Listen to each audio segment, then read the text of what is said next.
Sea can find these creatures. Sea creatures. Can you find the octopus? Right here.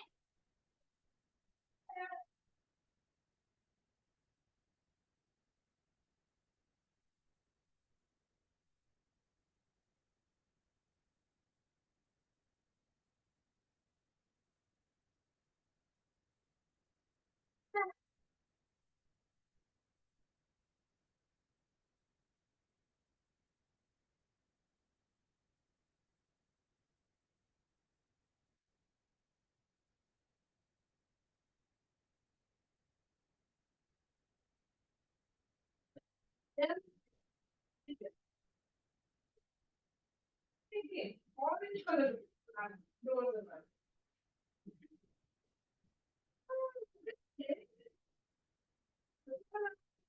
Can you find a penguin?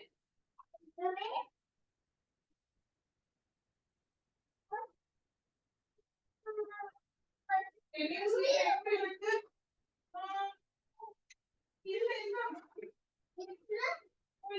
Okay, why not see? See what is going on.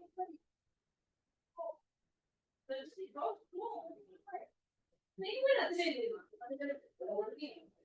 the base is not a door and it's in. There is the seahorse is coming. Oh, you found it!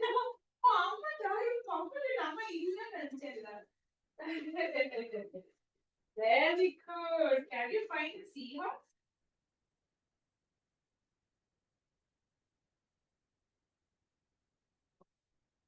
Right.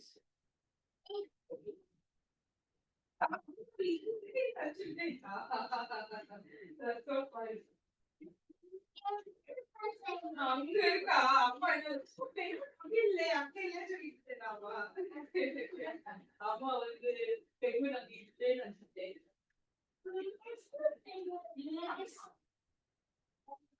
That is a penguin. Is that a black and white penguin or green and purple?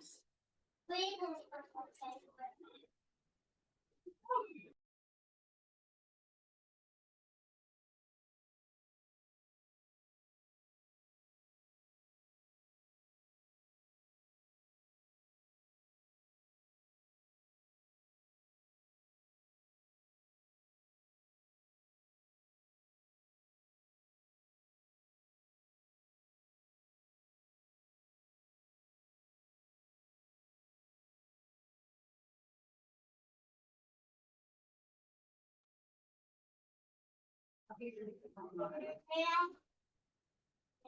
नमस्कार Anil sir.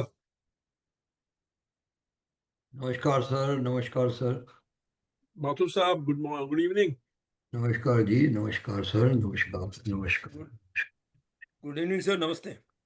नमस्ते माथुर जी। नमस्ते। नमस्ते। अच्छा माथुर साहब mute कीजिएगा video. हाँ। अच्छा इस बार भी तिरुपति जाना है क्या, सबरीमलाई के पहले या बाद में? हाँ चले। It's a pleasure. तो हम और मिसेस वही डिस्कस कर रहे थे हाँ कि हो सका तो इस बार भी चलेंगे,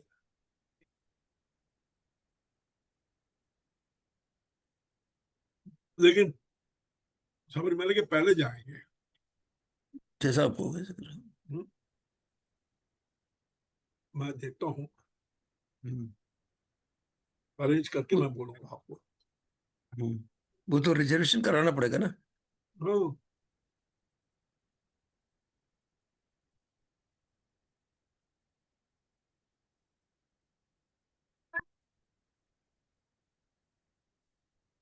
यहाँ तो काफी ठंड पड़ गई है। हाँ इधर तो बहुत ठंड है, वहां पे भी होगी बहुत है। यहाँ पे काफी, अभी फॉल खत्म हो रहा, अभी विंटर शुरू नहीं हुआ है।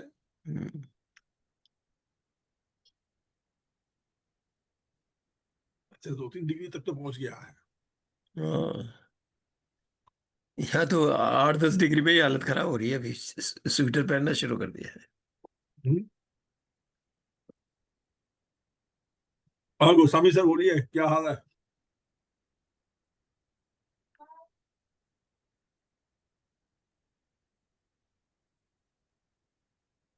नमस्ते सर, सभी को नमस्कार। नमस्ते। नमस्कार। नमस्कार नमस्कार मृदुल all साहब। well, all आ जाओ, आ well. जाओ।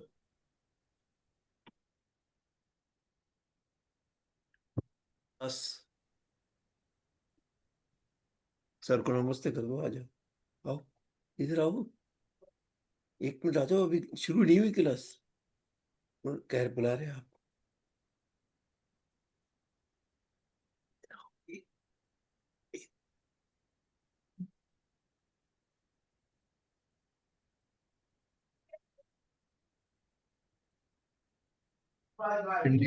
इंडिया में AQI बढ़ता जा रहा है।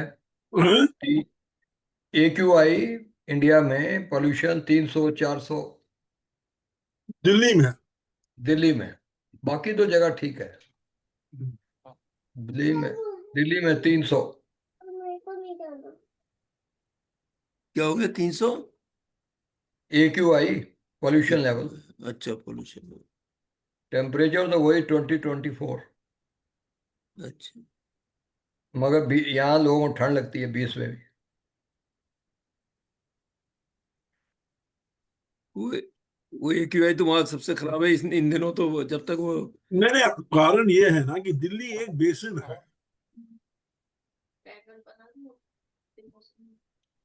बेसिन होने के कारण ठंडी हवा जाके बैठ जाती है नीचे। हम्म।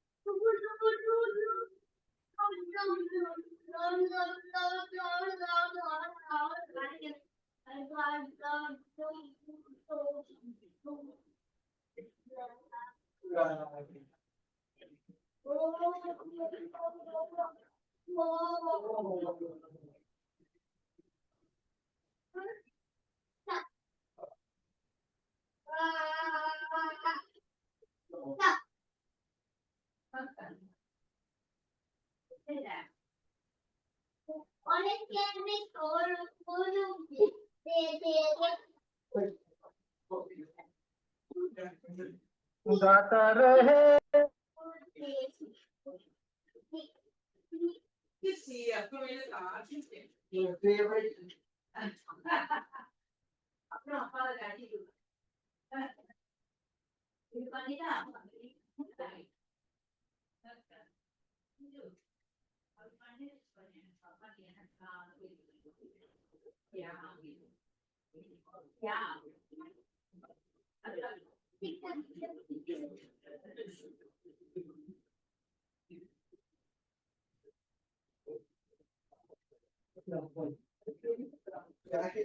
बोलू सर को।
जैन साहब बड़ी ठंड है क्या इंदौर में?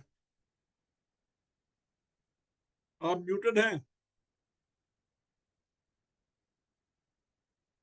Little bit pinkish. अरे हमारे एग्जीक्यूटिव मेंबर आ गए, public relations council of India.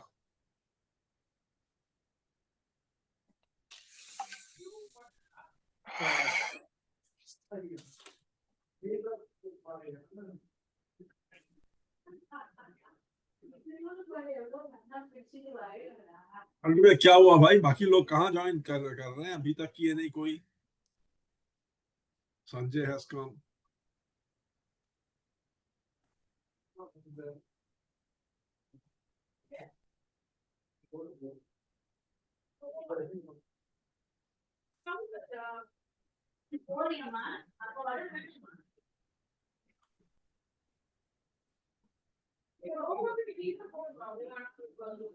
शुरू करते हैं. हाँ, Yes, sir. program on political hurdles. Now, what exactly do you understand by the term political hurdles? What do you understand by that?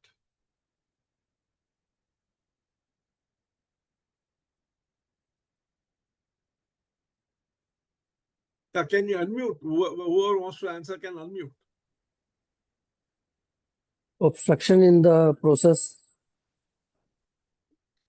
What काम में is this रुकावट thing? डालने के लिए, हाँ? काम में रुकावट डालना, रूलिंग को फॉलो ना करना, क्यों?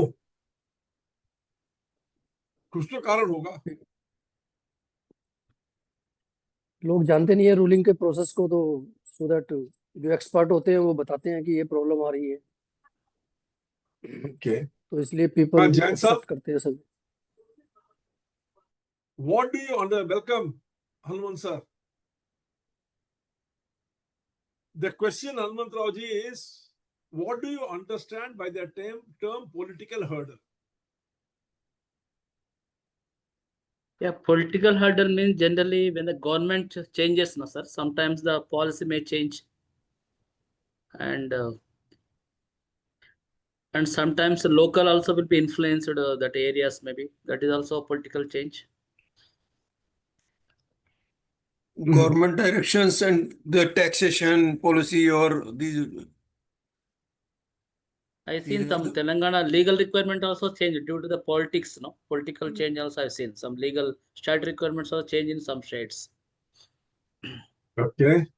Jain sir, what do you understand by political hurdle? So when we implement any strategy, there are 4 types of hurdle: cognitive hurdle, resource hurdle, motivational hurdle, and the last one is political hurdle.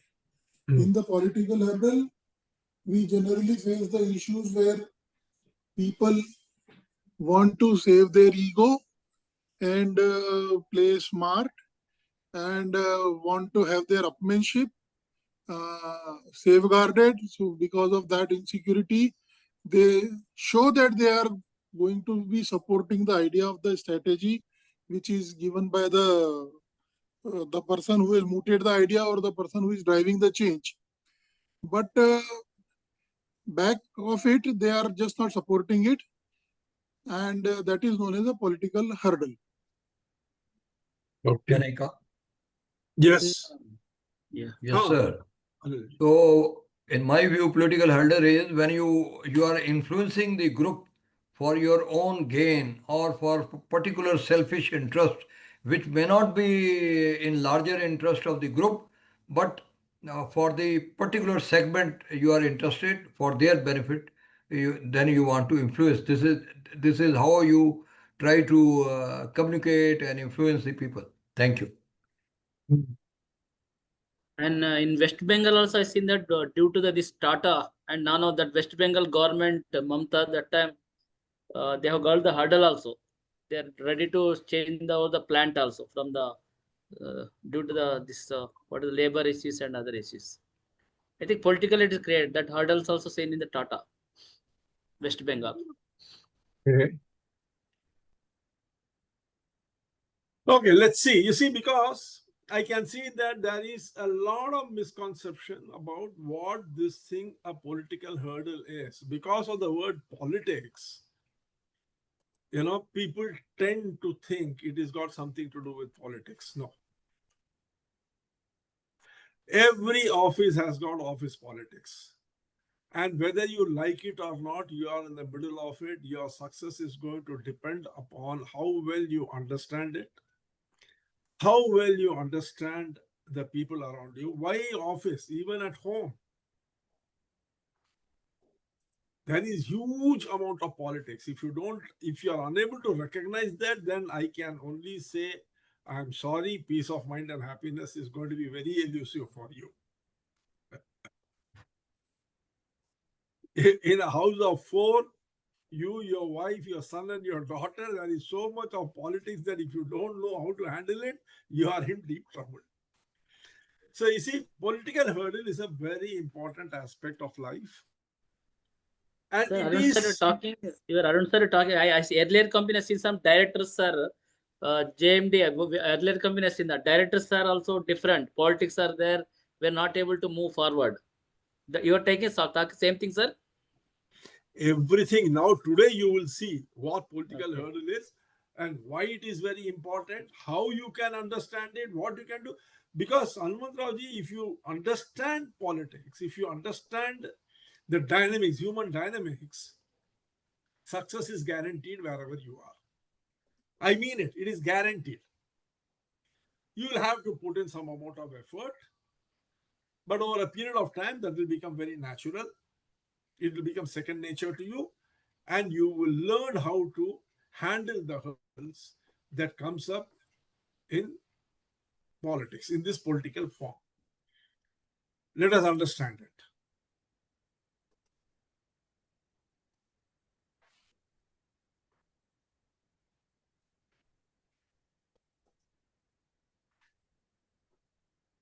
A political hurdle arises when people or groups with influence, that is power, resources, or legitimacy, resist a change or decision not because the idea is technically weak, but because it threatens their interest, status, control, or beliefs.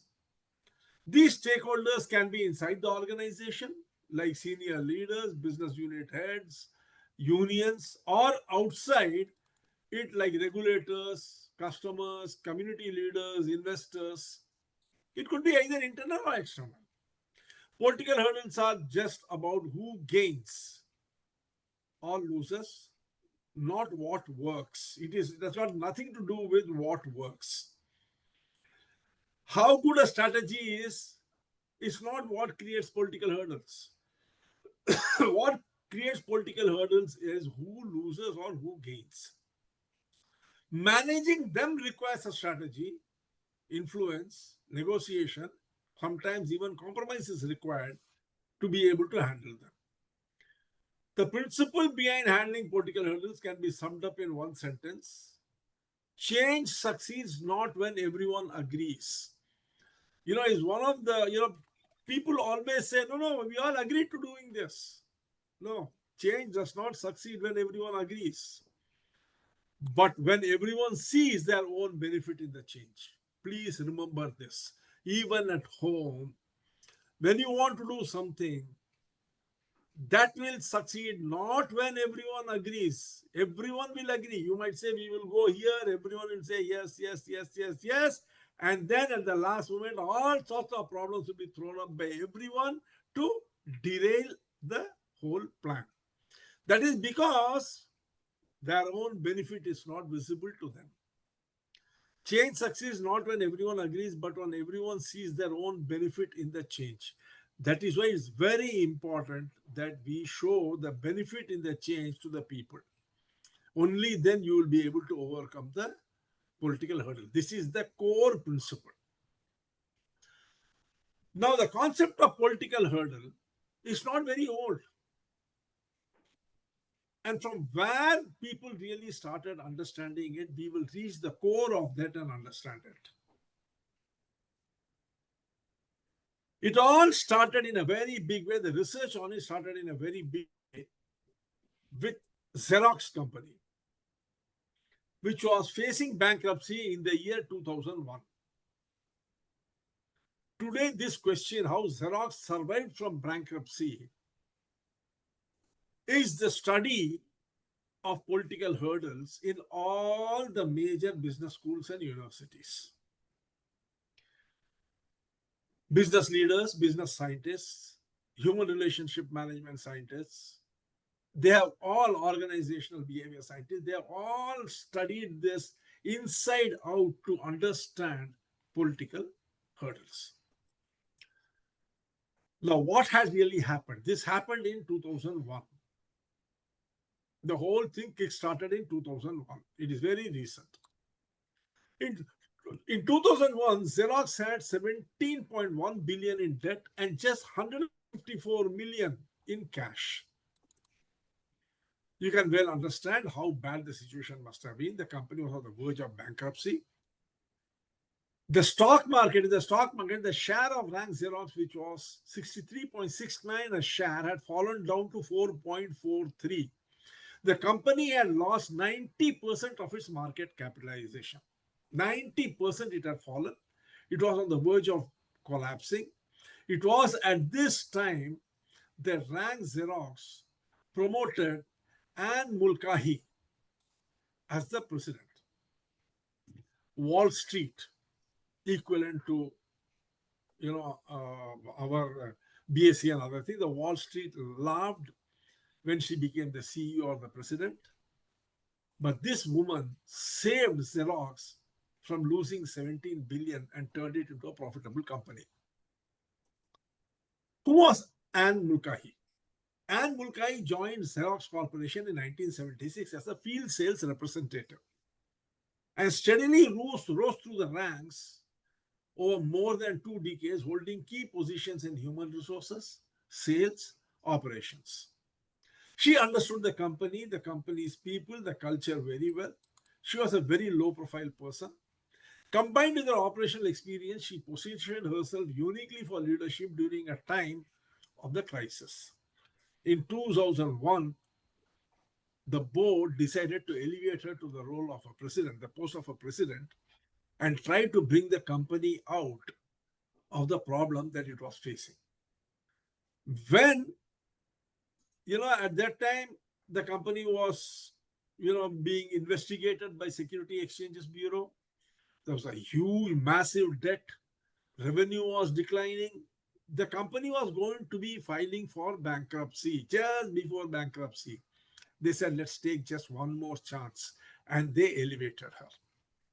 Warren Buffett, who was one of the leading investors, and we all know that he is a very big name in finance industry, the investment industry in America. He told her, you didn't get promoted. You have gone to war. That was such a dangerous situation. No one expected her to succeed. No one expected that she will succeed. But in 3 years, the stock of Xerox was up. The company was profitable again. And Mulcahy had met earning targets 10 quarters in a row. Remember, in 3 years, there are only 12 quarters. Out of which 10 quarters in a row, she met her targets. And to reach that, she took only 2 quarters of turning around. She proved that the power of relationship is a crucial complement to the power of position. You cannot have a power of position. You can exercise your power of position if you do not have a power of relationship. Her deft combination of patience, persistence, and diplomacy offers an instructive example of leader operating through political hurdles. how did she do it? When this happened, the entire industry woke up because this was something which was regarded as impossible. Ranks Xerox, as we know, has become synonymous, has become a generic name for photocopying. Okay, it has become a generic name for photocopying. Such a popular company, but it was ruined absolutely. 17 billion in debt, only 154 million in cash. They did not have money to pay the salary of that month. It was under such circumstances that Ann Mulcahy took over and within 6 months turned the company around to achieve the target for the rest of the 2.5 years. Quarter after quarter, she achieved the target, made it profitable, saved 17 billions, made it into a profitable company. And today, Xerox is still one of the leading office automation companies in the world. All this can be attributed to the ability of Ann Mulcahy to play the politics by the rule. Business schools, psychologists, business leaders, they started studying it, and what they found out is going to be the crux of this program, because that is what is being taught in all the business schools as to how to handle political hurdles. Any questions? What do you think she must have done? Any idea?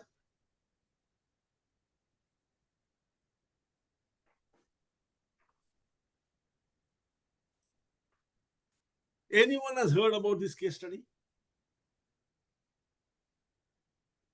Huh?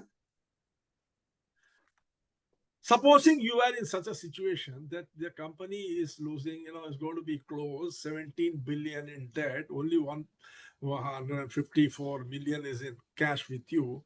What will you do? Where will you begin? You can go for some partnership. Means?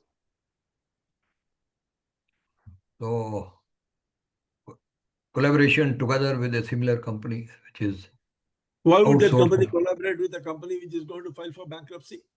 They want to ruin themselves, is it? And sir, Will you put Identify good the money generally, after bad? Uh, Will you put good money identifying after the bad? yeah. To remove internal politics, internal people's handle to it. First, we have to identify the critical issues, sir. Why it is not doing the performing the loss, sir. We have to identify the what are the issues, main critical issues.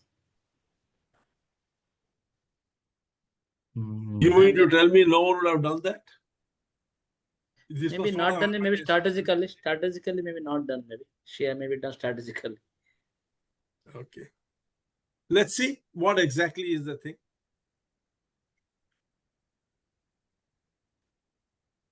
To understand what causes all these problems in an organization, we have to understand the factors that drives politics in an organization.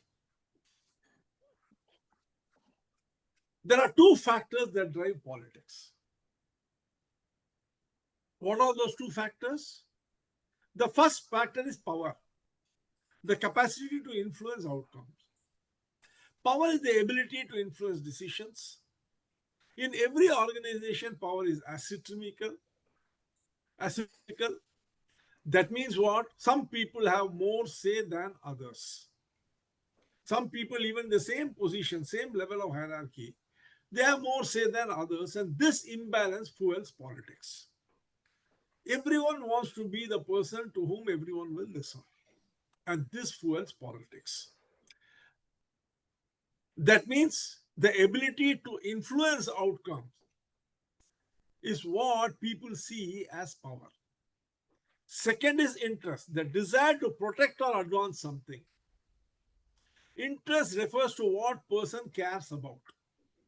Some want growth and learning, others want stability or control, some want recognition or visibility, others want peace and security. Everyone does not want the same thing.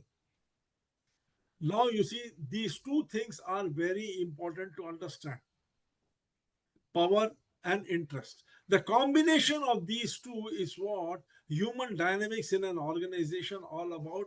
Why organization? If you even look at your home, these are the two things which are most important.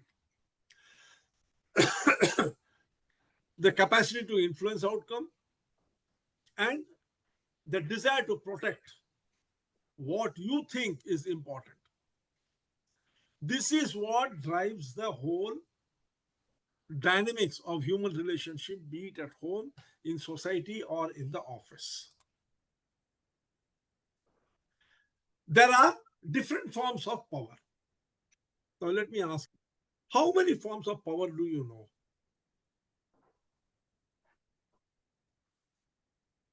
Money power, money, and No, no. designation. Power which has been given, like a general manager, he has been given the authority from the organization. He has Designations. been given the power. Yes. Mm. And second thing is the power of knowledge. When you are very skillful, so you are very intelligent, you know how to do your work done. That is also great power with you. You are very skillful. And third one could be you are very good in building relationship. You are socially very good, very active. You can make relation with anyone and get the work done. That is also great power. Thank you.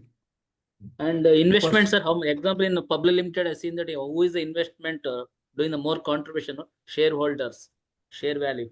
So those people also have the power to influence the decisions in the company.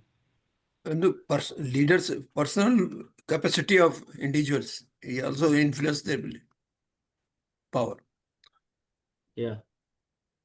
Okay. There are That is five po- different. That is power by designation. You get it. Yes. Thank you, sir. Yes. Right. There are 5 different types of power which has been identified by French and Raven. What are those 5 different types of power? First is legitimate power. Like Anilji was telling, the power which the position you hold brings with it. The position you hold gives you certain responsibilities and accountabilities, and to fulfill that, some power is given to you, which you can use to exercise your authority and get the job done. That is a legitimate power.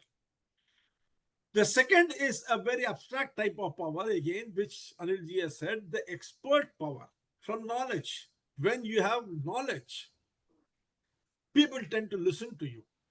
They tend to follow you. They tend to accept what you're saying because they feel that you are knowledgeable and you know better than them. The third is a very different type of power. Like he said, the influencing power, the referent power, the ability, to influence people. If you have a charisma, if you are talk very well, you can build good relationship. You can drive change by using your referent power. This is called a referent power. Then a person might not have any of these, but he might have the reward power, the power to reward and give benefit to people. He might be in a position where he can dispense benefits to people. He can sanction leave, he can give increments, he can give bonuses, he can, decide upon some gifts or monetary benefits for you. Any sort of a benefit he can give you. That is the reward power. The final one, very, very important, is coercive power, the ability to punish or block something. These are the 5 different powers which are available, which are there in any organization. People have these 5 powers, even though many of you may not be aware that who is the person who is having all these things.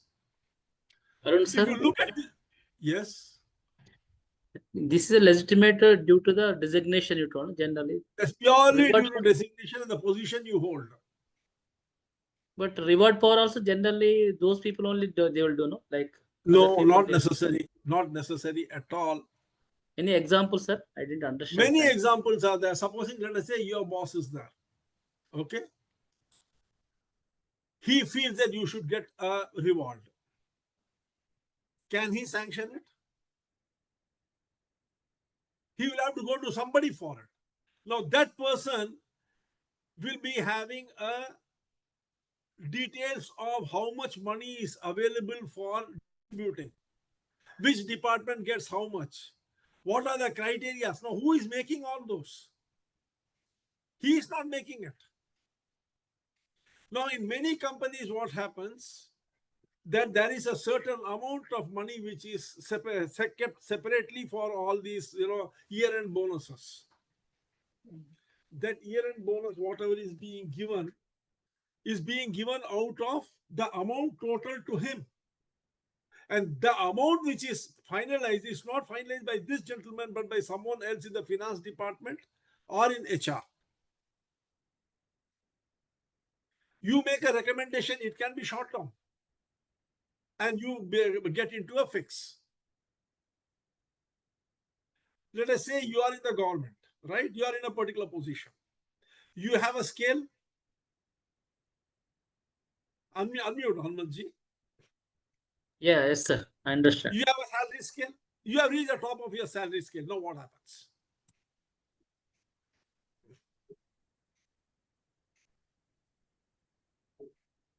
Will you get any more increment? But it can be given in a very different way. Now, who decides that? Your manager may recommend you, but the decision goes into the hands of somebody else. Some other department may have to unfreeze some of their funds or reduce on their rewarding pattern so that someone else may get it. So you see, all these are decided in a very different way. It's not necessary that the same thing happens everywhere, but we are only discussing about the different types of power which are existing in an ecosystem. The 5 different types of power is legitimate power, expert power, referent power, reward power, and coercive power. These are the 5 different. Now, when you look at this, what is the one thing which strikes you? These powers, the question came about this. You wanted to know that legitimate power, someone, how can it be stored by somebody else? What does it mean? It means these powers are very scarce. They are not visible everywhere. And it is not there openly with everyone. It's very difficult to know who is influencing what. Who has got where the control stops. At which stage the power ends for an individual. There is so much decision-making authority. There is only so much decision-making authority, budget, or visibility to go around. So it is very scarce. Second thing is access to these decision makers is very less because many people don't know who the decision makers are. The third big thing which becomes very clear is dependency. Your success depends on someone else's approval, resources, or power dynamics. Your success is not dependent only upon yourself. And the final and the most important thing is perception. Even the perception of someone having a power changes your behavior. Correct or not? So, Yes. number 1, it is very scarce. Number 2, accessibility is very less. Perception can also change how you behave, and you are totally dependent on others for your success. This is how power drives politics in an organization or in any environment.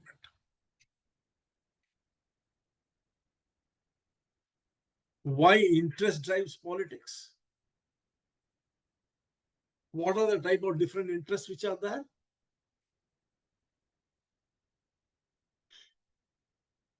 Have people ever thought in this direction? How interest drives politics?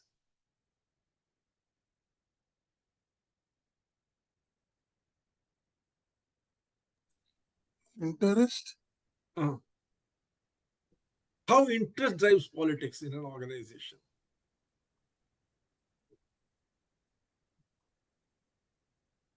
If I'm Interest interested in means that- sports and not the main activity, I will promote sports Exactly. in my own company, curtailing all other activities. If I Again, am you given don't think opportunity. of interest as interest, intellectual interest. Interest means your desire for something. My desire is to get myself Promotion, promoted, something. Promotion. promoted ahead Promotion. of somebody. I would definitely like to let him down and then get myself promoted. Promotion, money. I will let him defame and get him let down so that I go beyond. Thank you. That's very simple. But is this really what is the driving thing? You know how different interests are, how interests can be very tricky. Now you'll understand. You are talking about promotion. Okay. So you think you are competing with the 4 colleagues of yours who are fighting for the same position, right, Goswami sir? Yes, sir. Yes, sir. Absolutely wrong. Because Absolutely wrong. there is only one post, and I want to by hook or by crook. That is true. You know, this is how simple life looks to people. You know, this is the reason why people fail to play the politics properly. This is the reason why people get caught in the quagmire of politics. Now This let is the us- this is also reason the political people are more heavier than the administrative people. Yes, this is the reason. This is the only reason. This is the reason. You know, They want to politics surpass is a actual very person. dangerous game. Let us first understand the various types of, interests which are there. The first and the most common one, which people are not aware of, is the existence of divergent goals. What benefits one function may hurt another. For instance, sales. The more the sales department wants to achieve, the more problem it is going to create for manufacturing. Because, there'll be constant, one of the biggest complaints the sales department has in any company is what? Product is not available. ये complaint है कि नहीं? Huh? What does it mean? That means manufacturing and operations is not up to date. Every time in their review meeting, when they say, sir, I sent the order, goods was not available, what are they doing? They are pointing a finger at manufacturing and operations. They say that the company is being pulled down by them. Then what will manufacturing and operations do? They will say, sir, you people asked us for so much of goods. We have manufactured all these things and kept, and you are not selling that. You are asking something else. This is routinely happening or not in companies? One is the cost also, sir. Arun sir, cost. Cost is very more something like that. Wait, let us first understand this concept of how one division's requirements pull down one division's goals, creates problem for another division's goals. Yeah, that is it. Costing is a different thing. That is a finance job. Now you see, now you have brought the third division into it. No, not finance, sir. What they're telling, sir, the example, other competitor is giving the only 1 lakh rupees, you are giving the only or 2 lakhs. The cost is more. That's only we are not getting the bid. Like Why? that they will- Now finance will say that purchase is unable to ensure that they purchase the raw material at the price at which we can create that sort of a competitive advantage. Manufacturing has got nothing to do with it. Then logistics will say you have got your supply chain far away, 2,000 kilometers away. The goods coming from there takes time. It is not coming in time, so we are unable to give. That means what? Divergent goals. Every division has a different goal, and they don't converge, due to which there is huge amount of problems between the various silos in an organization. Like you say, sales says cost is more. Production says you are not maintaining the proper projections of the requirement. We are giving this to purchase. Purchase is not getting the goods in time. Purchase says finance is putting limitations on the price at which we can purchase. Finance says your sales, you are telling the cost is more. So if we have to bring down the cost, then the purchase have to be different. Are you getting my point? How these divergent goals are creating the problem? This is one. What is the second one? Again, like Goswami sir said, personal stakes, promotion, bonuses, visibility affect individuals differently. Their interest is different. This is not just the end of it. Then come the hidden agendas. People often conceal their true motives to appear aligned with organizational goals. People don't tell their true motives. They project things in a very different way. And then finally, the identity and ego of individuals, protecting one's professional image or influence often outweighs rational decision making. When interests clash or even appear to clash, politics emerge as people maneuver to protect their grounds. That means each department will try to justify why it is right. And in the process, they will try to show the other department is at fault. They play games to do that. Every individual plays games to ensure that he moves forward. He gets a higher bonus. He is more visible. He would like to be the person to whom people go to. Oftentimes, the reason why people do things has got nothing to do with the organization. It has got everything to do with their personal agenda. And above all, the ego or their self-esteem. To protect that, people play games. Arun sir, Yeah. here why interest drives politics? One of the leadership also, one of the maybe that maybe also create the problem also, no? That also drives the politics. What do you Leadership. mean? Leadership. What do you mean by also. leadership? What do you mean by leadership? Leadership means who is having the running the company more, have the powers, no? Every Sometimes this also they are not every clear. level has its leadership, isn't it? Yeah. Every level has its leadership. Even at the lowest level, leadership means what?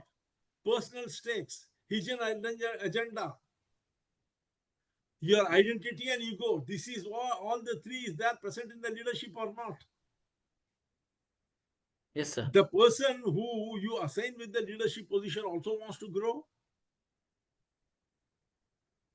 The person also has got certain hidden agendas. He has certain ego and identity to safeguard. So you see, there's nothing like leadership separately. Okay. Yes, sir. Everyone is a leader in his own right. Even the person who does not have people reporting to him is a leader in his own right. Now, let us understand both these, how you have to handle both these. The power and interest are the two things which drive politics. The power has come to you because of either your position or your expertise or your ability to influence or the ability to give rewards. You know, the earliest. Now, the last two, reward and coercive. Can you give me an example of it from real life? All of you have seen this. All of you have seen this. All of you have practiced this. But we never viewed it in this angle.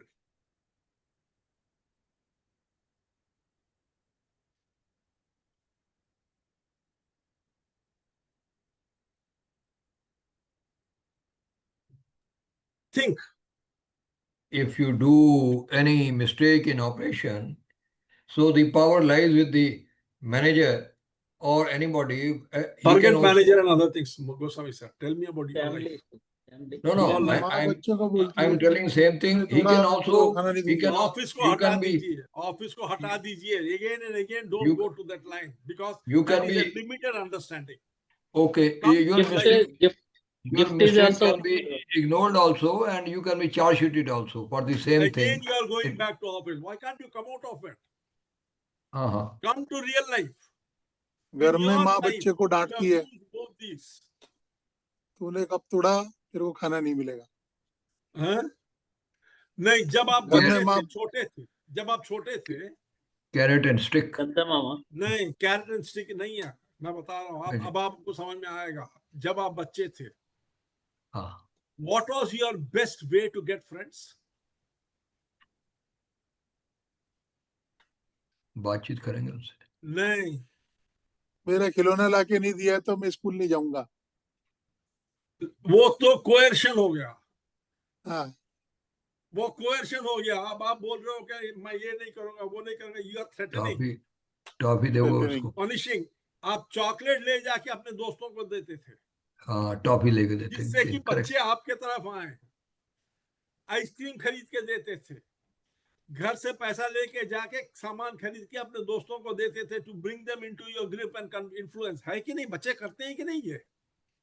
करते हैं. Even in the college days, चल यार चाय पीते हैं, मैं दूंगा पैसा आज. क्यों? दोस्त चाहिए, दोस्ती करनी है. Politics. So you see, reward, the ability to reward, you always use indirectly to collect people Induce in your them. side. Then threatening. सुनो, ढंग से रहा कर, समझा? ये क्या है? कोएर्शन है कि नहीं? ढंग से क्यों रहेगा भाई वो? तुमको क्या तकलीफ है? वो जैसे है. बट देन यू सी, क्या करेंगे? 4 लड़के एक साथ हैं तो दादागिरी बढ़ गई. अकेले हैं तो बहुत सॉफ्ट, बहुत तमीज से है. ये क्या है? कोएर्शन है. So you see, in life we are constantly practicing all these things. You want to do, supposing you have got 2 children, you want to give someone for something for one of the child, जाके अपने wife से बोले कि मैं उसके लिए ये खरीदने वाला हूं. What is the reaction?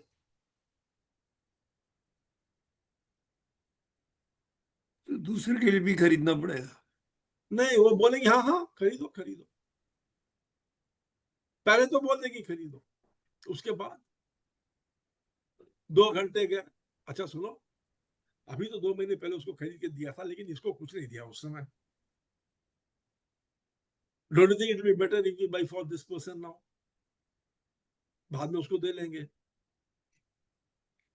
Yeah, how will that person feel? So, what they are doing, you was asking, na? Referent, they are influencing you.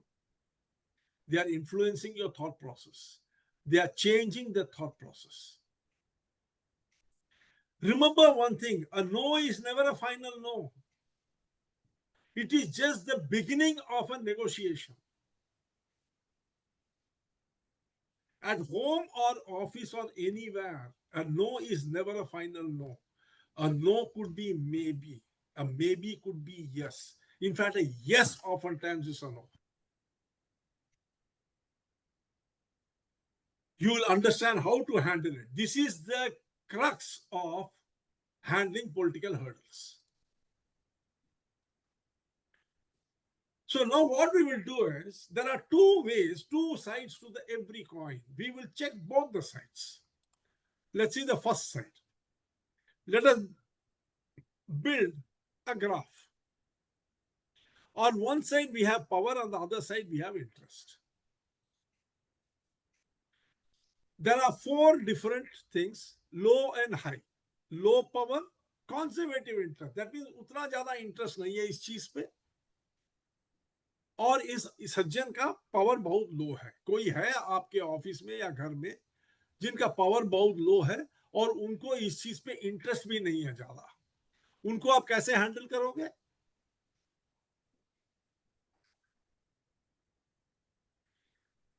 You see, everyone has got one particular way of handling all the situation. Correct or not? Huh? That is wrong. Then you will never be able to get through. If you have one particular way, भाई मैं तो बहुत logical आदमी हूँ, I will do things in a logical way. It will not work. It won't work out. It will not work out. If you are a very strong man, I am the head of the family, I will bulldoze everything. It will not work. You know, I work through love and affection. मैं समझा के बुझा के कर लूं. That will also not work. You have to understand under what circumstances, at what combination of power and interest you have to work and what you have to do. The same person under different times might have different sort of an interest equation. Then you will have to change your way of handling that person at that time differently. That's what we are going to see with two different charts.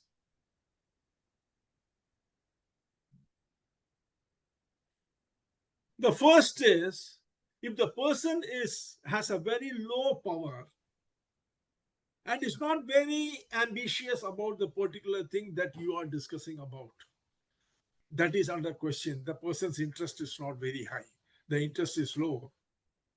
You can't ignore this person because the equation might change at any time. You know, in a different situation, this person might have very high power and very high ambition. So you have to treat everyone around you on a case-to-case basis.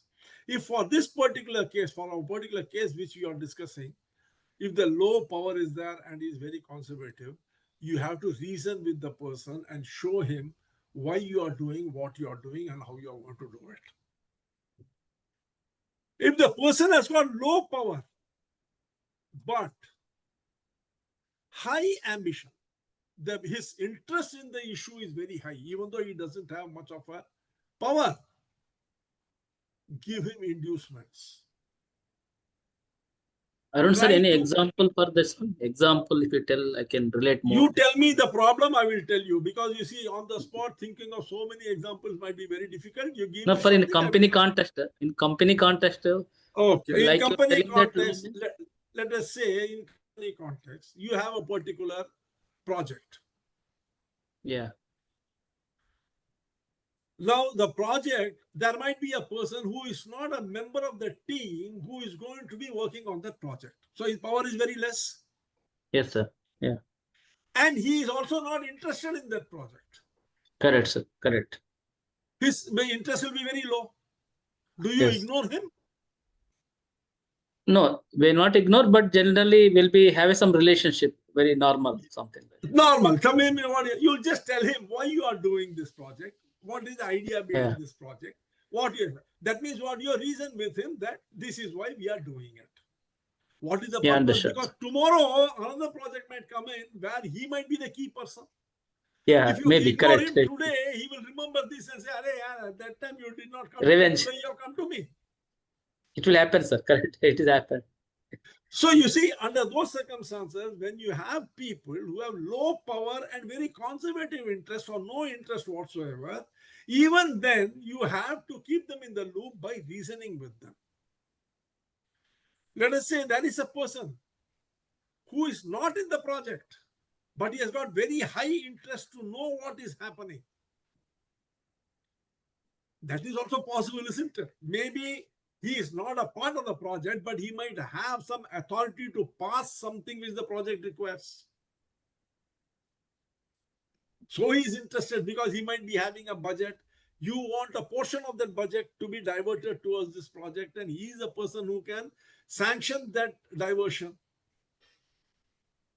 Now you will have to. Sometimes I can think like that, sir. Example, before he is working in the same project, sometimes he is also very important, like that. Possible, that is also possible. He might not be today in that project, but he might have a history of having worked in such a project earlier. Yeah. He might have some insights about that project. He might know someone who is working in the project on whom he has got higher influence.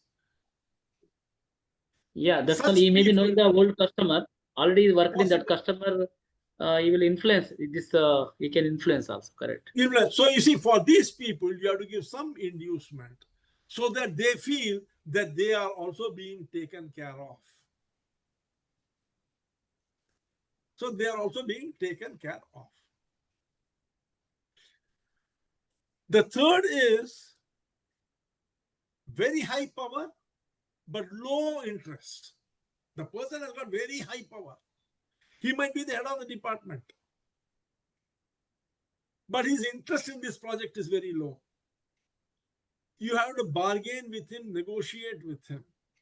Why bargain and negotiate? Don't hurt him. Give him the importance which is necessary. Bring him onto your side. Listen to what he is telling, so that he will feel that he is being pampered. But since he has got very less interest, he is not going to be a big problem for you. He is not interested in it. He will want something. Give it to him. Negotiate what is the best thing that you can do for him without jeopardizing your interest. And then comes finally the high power, high interest. Here you have to be very tough.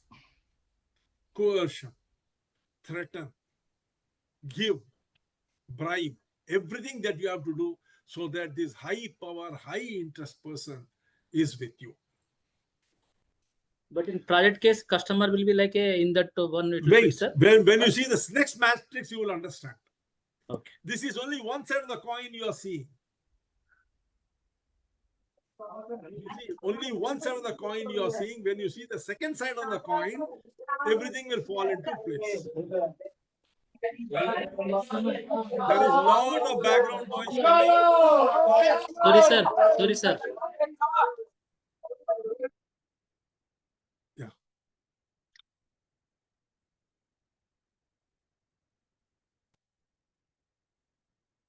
Is this clear? Yeah, yes, sir. Yes, sir. If you have a person with a low power, low interest, just inform him, reason with him, and leave him. Don't disturb him. Keep him, because tomorrow this position might change. If a person has got low interest, low power, but high interest, give him inducement so that he does not poke his nose unnecessarily and disturb it. Because the power is low, but interest is very high, in some way or the other, he is identifying himself with the project or the strategy, isn't it? So there Arun is sir, when possibility. sorry, sir. Yeah. Sorry, sir. Sorry. Arun sir, actually, when we are making the project plan, something project management, these matrices we have to be clear when we are before starting the project. We have to identify that these. I will tell you where as we move forward, you will know how to work through this. Okay. As we move forward, you will know how to work through this. The third is, if the power is very high and you just basically understand how this permutation combination works. If the power is very high and the interest is very low, you cannot disturb the person because he is very powerful. If he gets disturbed, he might put a roadblock into everything. So you have to bargain with him. You have to negotiate with him so that he gives you smooth passage. Let me give you a simple example. You are traveling by car. You are in a hurry. Okay. Suddenly a traffic policeman stops you. He's got high power. But what is his interest in your objective of going somewhere? Literally zero. What do? You immediately try to bargain, negotiate with him so that without creating a nuisance, he will let you go. Yeah, that's all. Correct or not? Correct, sir. Sure. That is precisely what is happening here. Got, sir.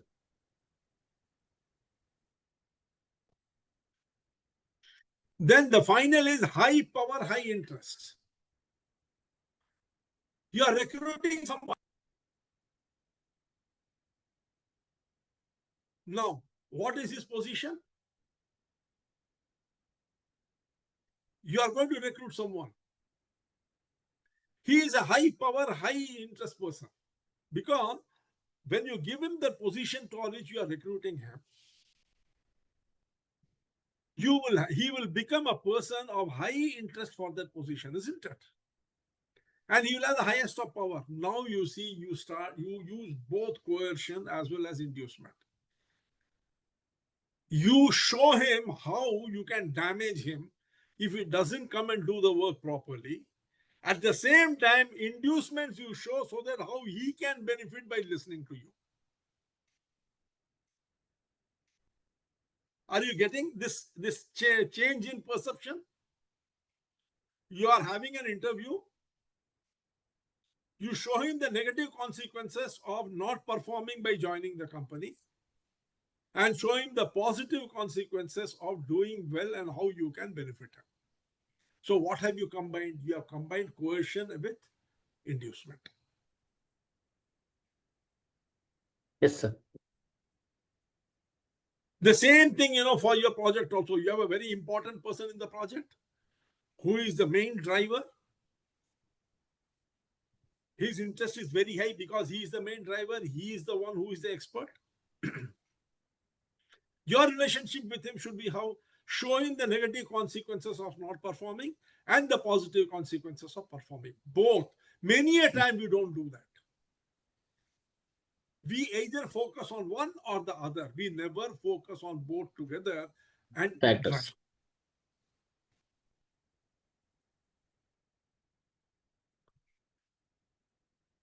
Now we will come to the second matrix, the second side of the coin.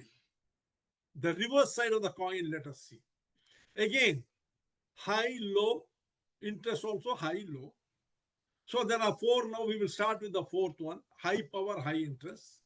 High power, low interest. Low power, high interest.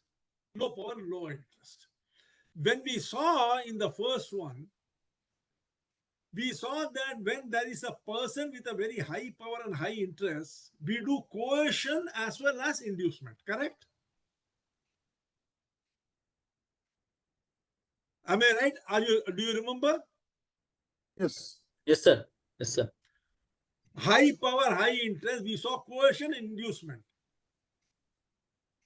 What is the second and the back side or the flip side of it? You engage very closely with this person. You don't move away from him. You co-create with him. Constantly you are with him because he is one person who can bring down the whole thing. So you co-create with him. You don't move away. Now we have the high power, low interest. What did we see? We saw bargain, negotiate. Correct? Because he has got high power, but his interest in the project is very low. What is the objective? To keep him satisfied with targeted updates. You constantly give him targeted updates and satisfy him because you have to cater only to his high power. His interest is very less. He will just listen to you and leave it because he is not basically interested in that. But if you ignore him, he might start poking his nose just to show how important he is. Then we come to the low power, high interest. We saw that this person does not have any power, but his interest is very high. We saw that you have to give him inducements so that he does not hold back anything. Keep informed. You can make him an ally who can talk on your behalf. Then what happens? People know that his power is not there. So he really cannot damage. But when he talks on your favor, he becomes an advocate for you. Then finally, we saw the low power, low interest. We said reason. Don't do anything but keep an eye on him. Monitor, because tomorrow this person could become important for something else. So on one side, you have got high power, high interest, value, coerce and give inducements, engage closely, co-create with him. Then you have got the high power, low interest. You keep this person satisfied, give him targeted updates, negotiate and bargain with him so that he is with you, he does not go against you. Then you have got the person with the low power but high interest. You keep him informed, make him your advocate, create an ally by building relationship with him. How do you do that? By giving inducements. So there's something he benefits out of the whole thing. And finally, the low power, low interest person, you just inform him what is happening, reason with him and show him why this is being done, why he is out of it, but still monitor his movements so that he is unable to create any problem for you. This is how you handle this through this matrix of power and this one, interest. So what are the main drivers of political hurdles?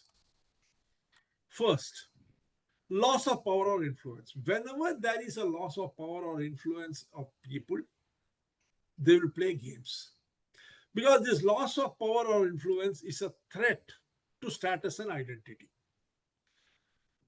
People always, think of power and influence through the status and identity they have. If they don't have the status, they have a self-identity. Through that, they assume the power or influence that they have.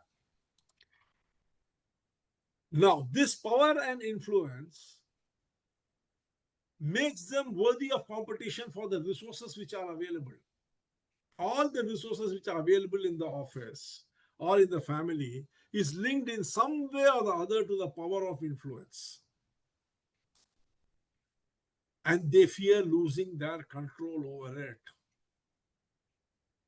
Please don't think each one of them is separate. Each are interconnected. That is the reason why, you need to be very careful.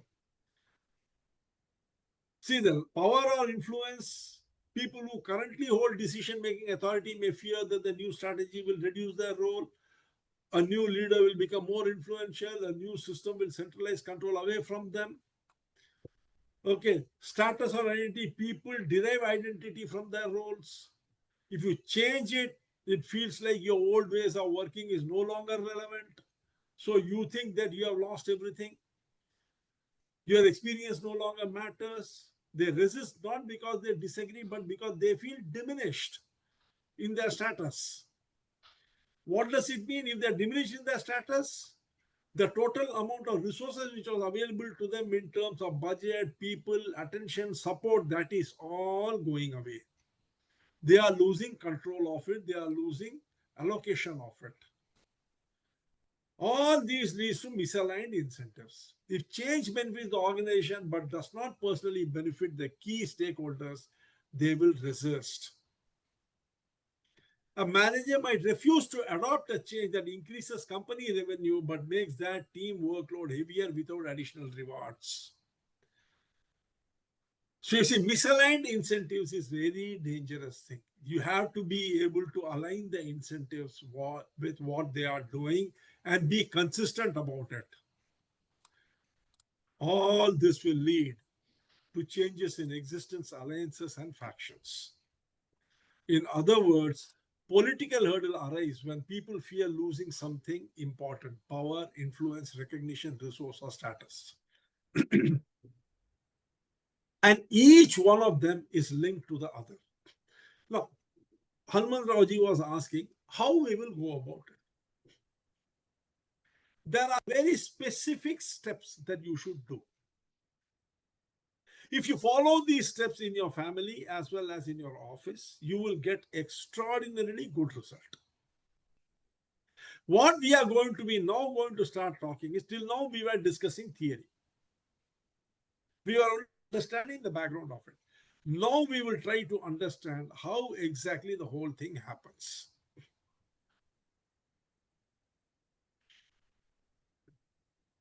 Let me give you a quick framework to think about it. Number one, map stakeholders. Even at home, map the stakeholders. Who matters and why? What are their power? What is their interest? What is their legitimacy? Remember one thing, people, even though they may not be legitimate, may poke their nose into things. Even if they do not have power, may have a say. And their interest may be affected in ways which you cannot imagine. So it's always better to sit down and map the stakeholders. Number two, Diagnose motive. Are they losing resources? Is their status being compromised? Is their control being reduced or being affected? In what way is their identity disturbed? Select the approach. How do you approach the problem which you visualize, which you see? Is persuasion a solution? Should you be giving incentives? Should you build a coalition with the person? Should you negotiate with the person?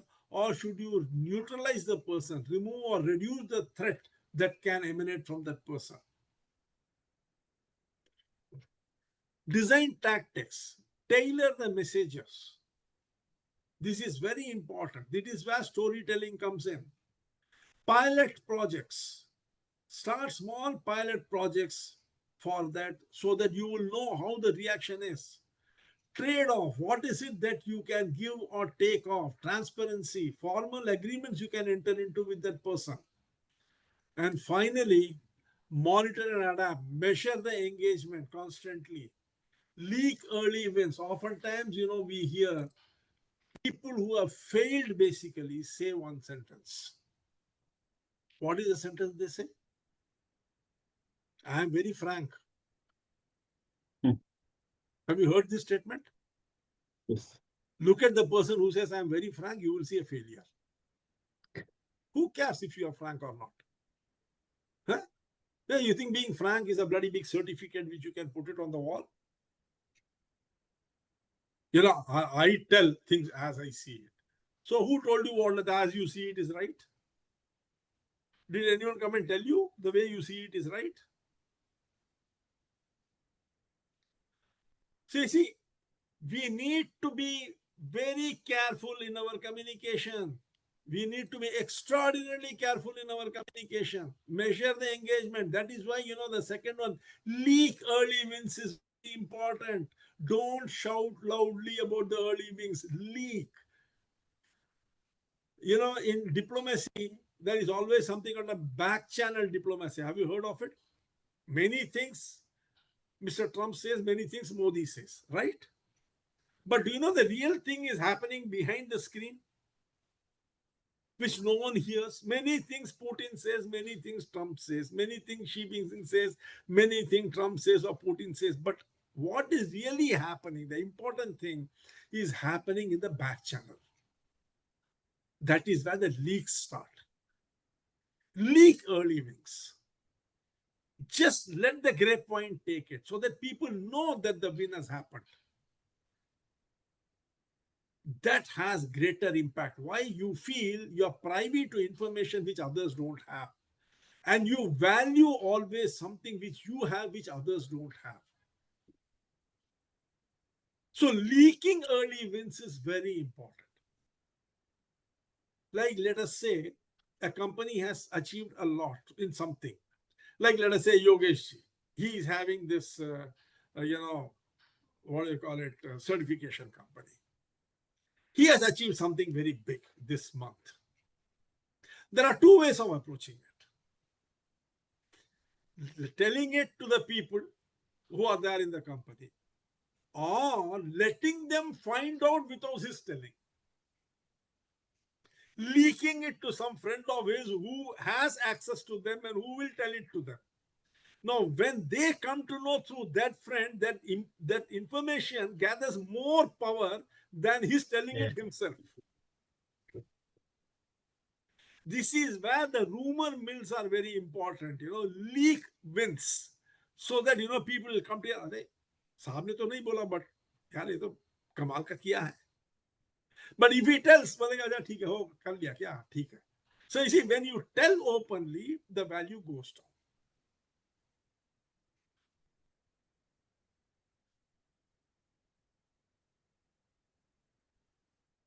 down. You must have heard this. People say, parents tell children, I should not hear anything negative about you from outside. If there's anything, you come and tell me directly yourself. We tell this or not? Which child will come and tell? No one will. And why, if you hear from outside person, it becomes more important? Because you feel that information is more powerful and more important. So this leak early wins is a very, very strategic way of handling information. And pivot if resistance shifts. These are the 5 steps. Number 1, map the stakeholders, diagnose their motive, select the approach you will use to address it, design the tactics by which you will implement it, and then monitor and adapt accordingly. Now let us see how influential. Sir, here what is a formal agreement, sir? Generally, design tactics. Like for let us say you are then you have not selected one person for a particular project because you feel that person is not important for that project. He does not have the necessary capability. Now this person has, let us say, a high, what do you call it, interest in that project. Now you have made an enemy out of him because he has got low power but high interest. What sort of an inducement can you give him? You can enter into a formal agreement with him. Look, there are only 4 people allowed in this project. The 3 that I have selected in addition to me who will be heading the project are these 3 people. This is the reason why I think these 3 people are important for this project. But I assure you, in the next project which comes, I will keep you in mind so that you get an opportunity to be a part of that project and you will be in a position to showcase your expertise and grow in your career. But in the meantime, I know you are not a part of this project, but I want your help in the sense that you will guide me with the necessary requirements of your past experience. So what have you done? You have dangled a carrot and you are extracting work out of him, which he will willingly give, because then comes the next one, higher level. What? High power, high interest, coercion. You are telling, I will give you this as a formal agreement between us. I will take you in the next project, provided you help me in this project, even though you are not in it. Are you getting my point? Yes, sir.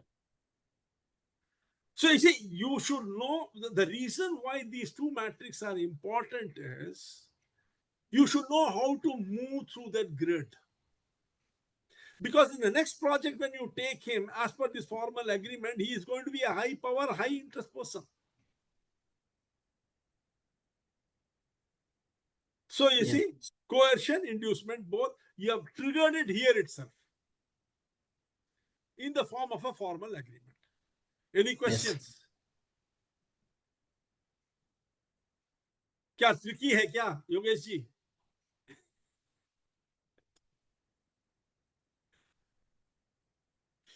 All right. This is what office politics is all about. Please understand this.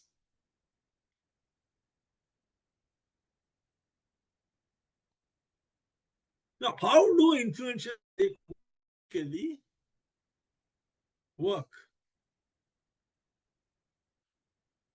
How do they typically resist? How do they show the resistance? This is very important to know, because how they show resistance, oftentimes we are not aware that they are showing resistance. Can you tell me how they show resistance?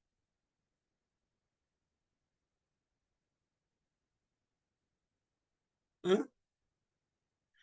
Yeah, they won't support the project, sir. They will create some issues also. Huh?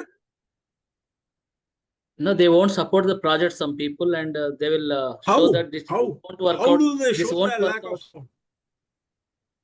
They will try They to want to carry complete the the task in within time. Task. they will try to Remember carry one the thing always. Remember one thing always. Good people who play good politics will never get caught. So if you think you will be able to catch them playing politics, you are mistaken. Only novice and stupid people get caught playing politics. Believe me, and they ruin themselves. Correct. Good people will never get caught. Never. Yeah, they are the very knowledgeable. Very, very, very, very knowledgeable, and they know how Cunning- to play the cunning game knowledge. beautifully. Why cunning? Don't use the word cunning. Be intelligent. Well, why shouldn't he play politics? Huh? He wants to succeed. Why should he bother if you fail? Correct. You can't blame him. Yeah, their context, they're right. Always, you are talking from your context, isn't it? Yes, sir. You are talking from your context. Why should he not talk from his context? Yeah, yeah. According to you, he might be bad, but in reality, he's very good. He's right. Yeah. Okay, tell me. They will try Now let to us catch, see. Boliye. they will try to catch the mistakes and the processes what have not been done correctly and try to expose them. those No, people. that then they will get caught. He's damaging. तो कभी नहीं करेंगे वो. ये Yeah, सब during जो है, the, this is sir, a during the strategy. discussions. This is a strategy which is used by people who don't know how to play politics. No, I seen, sir, during the discussion or any meeting, they won't tell before. When the meeting comes, many people are there. No, that time they will tell very technically, very tactfully. They will tell that this won't work out with some justification. Then that time it looks really what they're telling. Now let me show you. Maybe you will recognize when many a time you're all quite experienced in life. So you must have faced all these things, and you must be facing it even today. Maybe even today, before coming to the session, you must have faced it in your office. The first one. First strategy which good politicians use is delay. Ask for more studies, more information, form committees, ask for more pilot projects before finalizing. They will behave in such a way as though they are supporting you. They will say, I think we should have more studies, we should look more deeply into it. Now, let us form a committee of experts so that we will really know the various angles of it. They will say, let us have a pilot project, let us do a test marketing of this idea. The whole idea is to delay it so that, remember one thing, anything, any strategy, any project is contextual in nature. If the context changes, a strategy will get disturbed. Okay, so the first thing which they do is they will try to delay it. Second is an even more interesting. The second is an even more interesting thing that you can do if you want to damage it. अरे भाई आप mute कर लो Anil ji. The second thing that you can do is even more interesting. What is it? Change the scope. Water down the proposal. Expand the horizons of achievement. When you expand the horizons of achievement or water down the proposal, it appears to have become more safe, more meaningful. In fact, they have ruined it.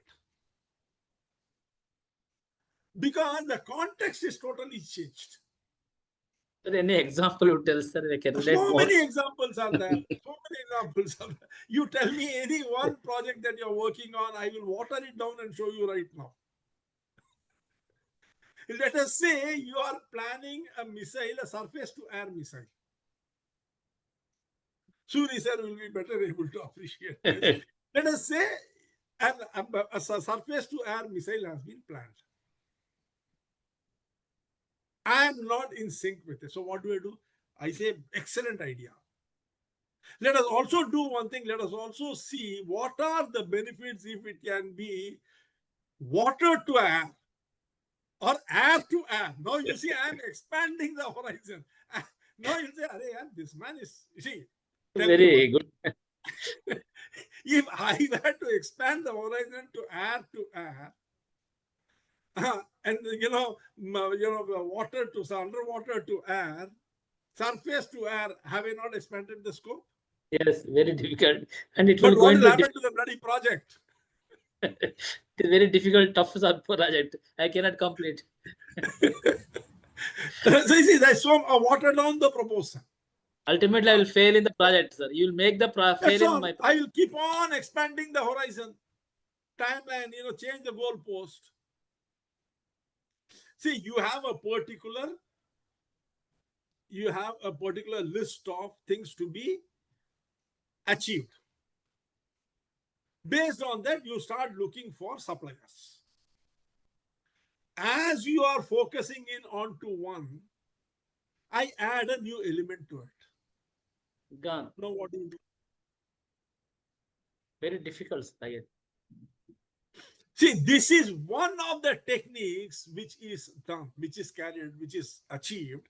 That is the reason, why you need to, you will never be able to catch it.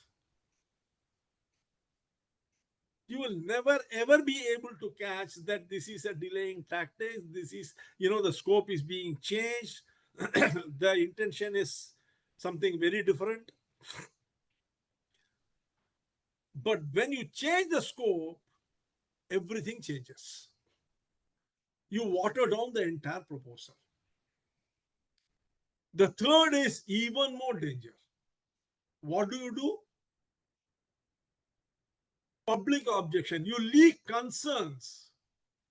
You don't tell it openly. You just leak the concern. And then what happens? You rally others. Now, the Kundam-Kulam project, right? In Tirunelveli district. What did they do? They leaked the concern that there could be health hazard because of it.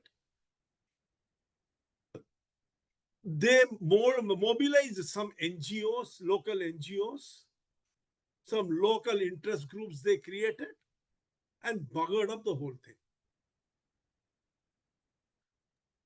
This is purely a political hurdle. Sir, Arun sir, this agriculture, agriculture also act also, no, Modi, what they have done, it's a very good act, agriculture acts. Due to some Punjab and other people, they made the politics and it is No, the not Punjab. I'll tell you, this is where the question comes. The opposition. You see, even a person like opposition. Modi had to back down. Yeah, yes, sir. But sometimes, it is intelligence. These are like, in this Ramayana, they say, na, go today and come tomorrow. Sometimes you have to take a step backward to move 2 steps forward. See, these are all part of the game. You can do nothing about it. See, you leak some imaginary concern, you rally people, and in the process, things go totally haywire. That is the reason, now handling all these things in small teams, small companies is easier. Handling it at a very big level is very difficult. See, I'll give you a simple example. You will see. What did Modi do with Shashi Tharoor? He sent him in delegation. He sent Manoj Tiwari in delegation. He sent Salman Khurshid in delegation. And in the process, what did he do? He buggered up the opposition. So you see, there are lots of ways of doing all these things. You will see all that when we discuss the other ways of how to go about doing it. You will realize what everyone is doing already. All these you will be able to identify when you see it.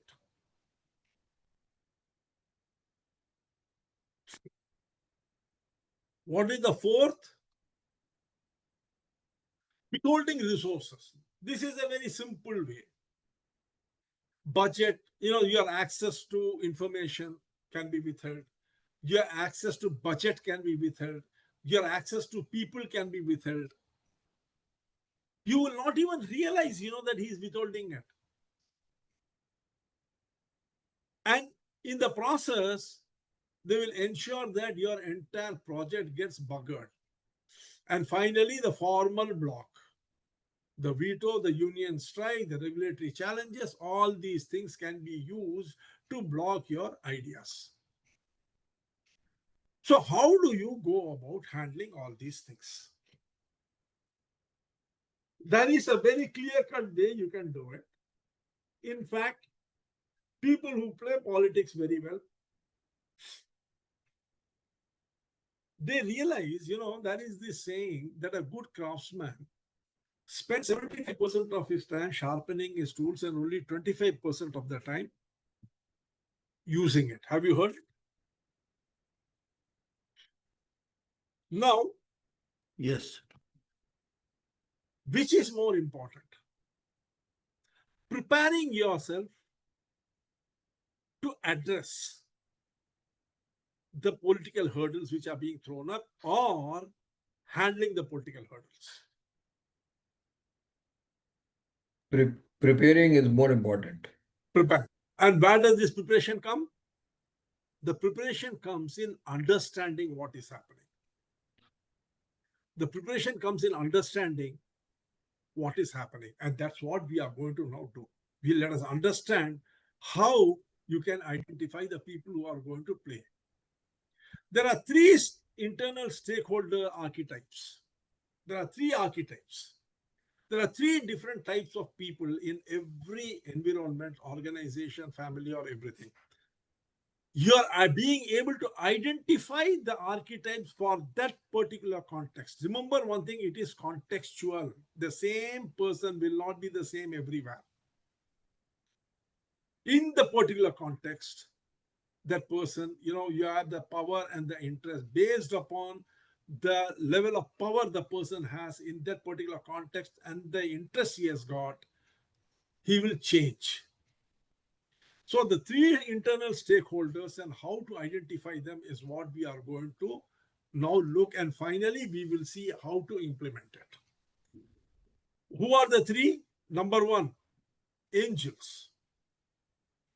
You have to build alliances with these angels. Actively enlist those whose position or interest will be enhanced by the change. But what you are going to do, if someone's position or interest is going to be enhanced, he is an angel for you. You have to make these people the visible champions, supporters, who will help neutralize any naysayers and legitimize the initiative. You have to use them to legitimize the initiative and to neutralize those who will oppose you. The second are the devils. They are the vocal and hidden opponents. You'll have to engage them directly, listen to their concerns, diagnose their root fears, and where possible, offer them a meaningful role in the new order. For irreconcilable resistors, you have to isolate their influence or mitigate their impact through building coalitions with or against them. You have to totally neutralize them. This might look as philosophy. We will see how to do it and how to identify them, because they're not going to come and tell you, I am a devil, I'm going to oppose you. They're not going to tell. No one is going to come and tell you, I am an angel, I will benefit out of what you are doing, so come on, let us do it together. No, they will not tell. Because then they will be exposing themselves. They will be exposing the benefit they get, and the fear will be, if I expose myself, I will not get this benefit. So they will also keep quiet. And the third are the consigliere. They are the senior, trusted, secure, trusted people. They are the respected, well-networked insider who understand the nuances of organizational politics, can coach you on informal dynamics, helping navigate and diffuse threats. There are people who understand the politics of the situation that you find yourself in. They know both those people who will support you and those who will oppose you, but they will not talk anything about them. They will keep quiet. They are the consigliere. These are the three archetypes which business psychology has identified. These are the three archetypes with whom Annie Mulcahy worked. And how she identified them and what she did in the 6 months, which led Xerox to the profitability, is what the entire story is about. Let us see who are the angels. They want the change to succeed. They support your idea because the change aligns with their values. The change benefits their team and strengthens their role. Remember one thing, they are angels because they are benefiting from it. And they will support your idea. What are the characteristic traits of these angels? They show enthusiasm and energy. When you talk about the project to them, they will show enthusiasm and energy. They will share data, idea, and suggestions. They'll come forward and share data, ideas, and suggestions. And their support is based on logic and mission, not personal power. Remember one thing, they will be talking about the logic of the decision you have taken, the project, and they will talk about how the mission of the project is aligned with the vision of the organization. They will not talk about their personal benefit. This is the characteristic trait of the angels for the given situation. What is their role in the change that will be there? They provide moral legitimacy.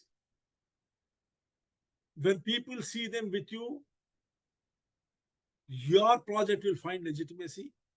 They will help spread a positive narrative among the peers. They will go and talk to others about how positive this is. They will adopt early whatever suggestions and pilots you put forward. Finally, how to work with angels, involve them early in the design. Once you have identified them, involve them early in the design. Give them visibility and public acknowledgement. Let them be the visible face of the project. Let them speak in the meetings. It signals organic support. When others, other than you, when you speak, people will say, "Arey, ye to bolenge hi. Inka project hai, he will speak. He will speak positively." But when they speak, you will get support. And the best way to getting them to do it is ask the question, will you co-present the pilot learnings with me? Push them in the front. Don't keep them in the back. One of the biggest mistakes people make is they are very eager to take credit. It is your project. You want to be the face of it. No. You need not be the face of it. Make them the face of it. The success of your project is your success. Who the face is not important. Arun sir, in project who will be angels generally? Angels will be there in the project. If I'm taking one project, when I'm determined on project, when I'm leading as a project manager, generally angels means how I can relate these angels. We'll show You're you. talking about the team members, You'll project come. team members? I will tell you will see how to identify angels, how to identify devils, and how to identify consiglieres in your team. You have a department, right? Yes, sir. The department, there might be around 7 or 10 people reporting directly to you and maybe around 15, 20 under them. Yes, sir. So the team might be around 20, 25 people. Yes, sir. Now, in these 20, 25 people, basically, fundamentally, by nature, there will be some angels. Yes. There will be some consiglieres and there will be some devils. First thing is knowing fundamentally who are these people is one very big advantage. Then secondly, project-wise, some of them might become angels, some might become devils, and some might become consiglieres. So Yes, you sir. need to know how to identify them. Because no one is going to come and tell, I'm a devil, I'm going to finish you off. Everyone tell angel only. Okay, so, but you should know. So how do you find it? There is a very clear-cut method. There are 6 different ways you can find out. Why 6 different ways? Because one of the method you use, you come to a conclusion. The second method might cancel it out. Because your reading might be wrong. But there are 6 different ways by which you can find out, and it will definitely work out. Once those 6 are aligned, and the majority of the cases throw up the angels, devils, and the consiglieres, you will know who is who to approach. And in what sequence to approach, how to use them. All those we will be discussing. Now let's come to the devils. Who are the devils? Please understand one thing. devils are not evil. Don't, when we say a devil, we don't mean he is evil or he is bad. What we mean to say is that he has got something to lose and they appear resistant or antagonist because they have got something to lose. And the root cause is usually loss of power, decision rights, loss of status, identity, loss of resource control, fear of being irrelevant. These are the results why people become devils. If because of your decision, they are going to lose power.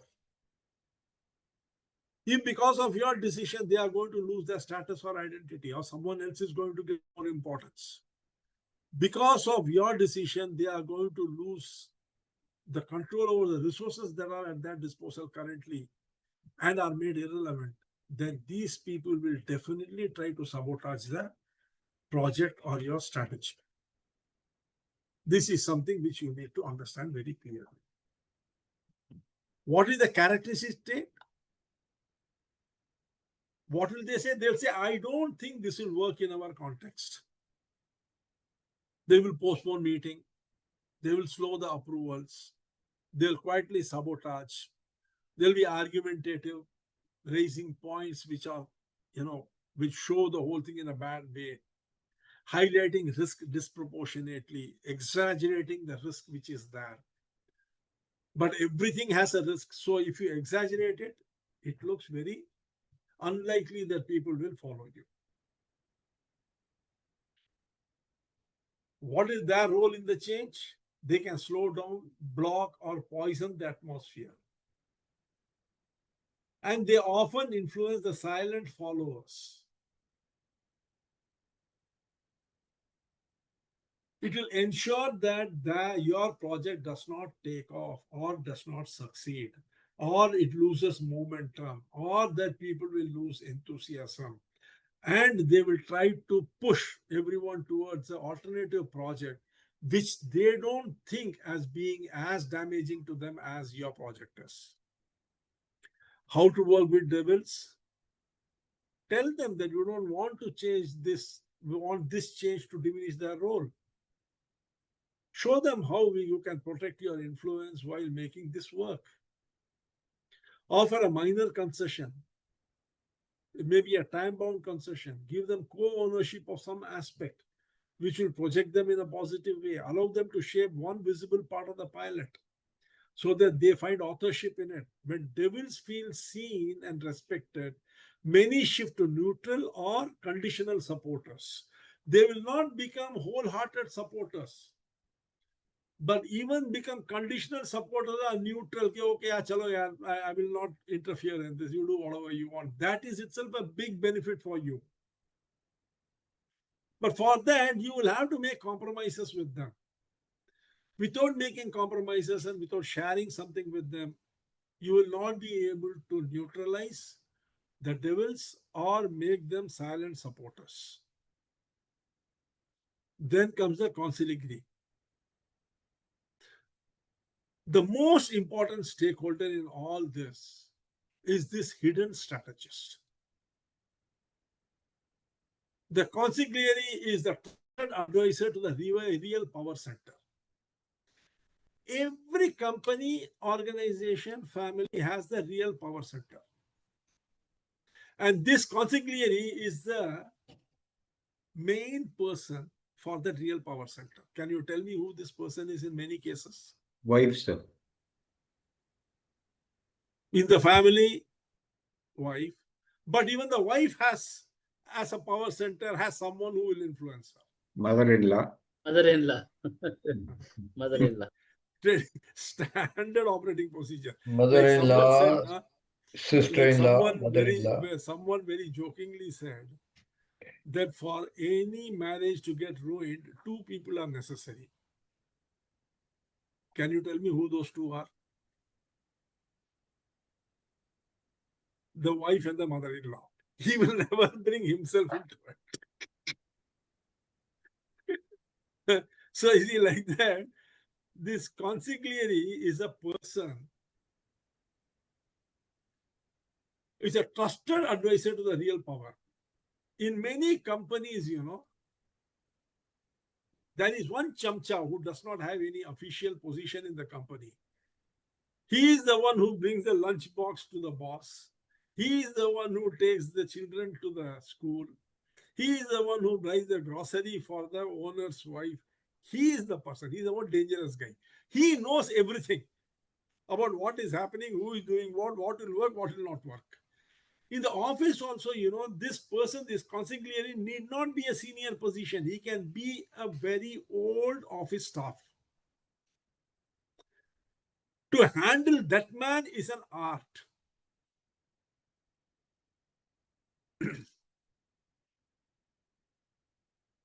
They know the politics, no motivations, nobody says aloud. Know where informal control lies, and they understand who influences whom and how. Characteristic, they notice emotional undercurrents.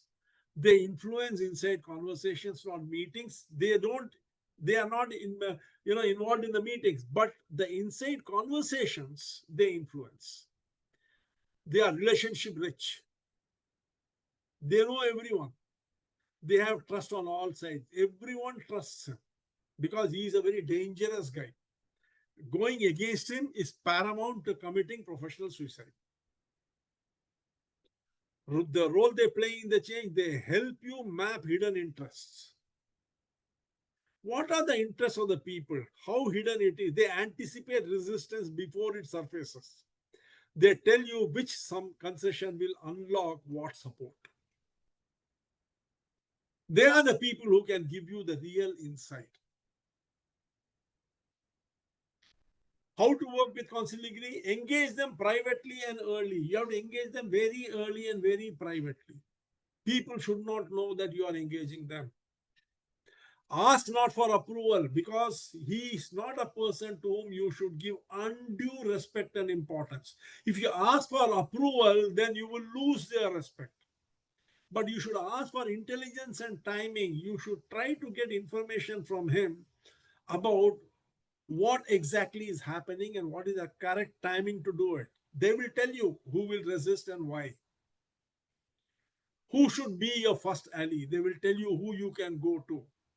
They can tell you how to stage a communication, which phrasing will land and which will provoke backlash. Remember one thing, the consigliere is not always senior.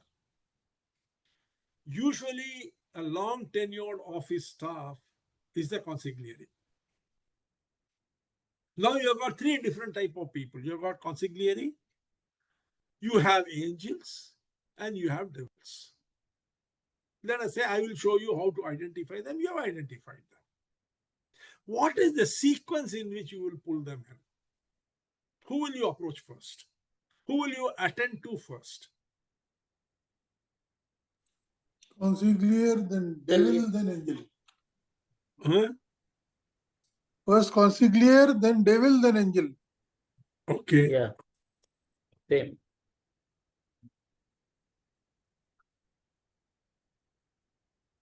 Three, two, one. Okay, 3, 2, 1. The first is right. Okay. 3, 1, 2.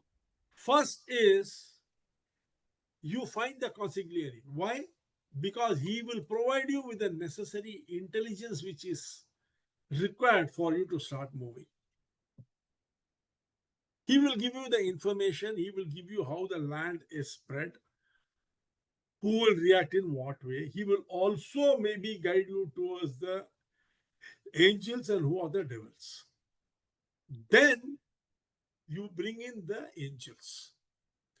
Because once you have developed the intelligence of what is happening, what is likely to happen, you have to create the legitimacy and the credibility which is required for you to take the project forward. Without the legitimacy and credibility, you can't move it. You can't surface yourself. You can't become open. Third is engage the devils. Why? The purpose is to reduce the loss or neutralize blocking power. but never engage the devil first.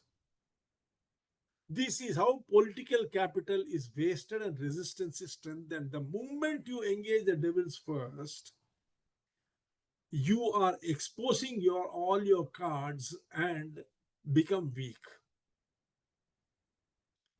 So first, identify the consigliaries so that you can understand what's happening, who will support your project, who will oppose it.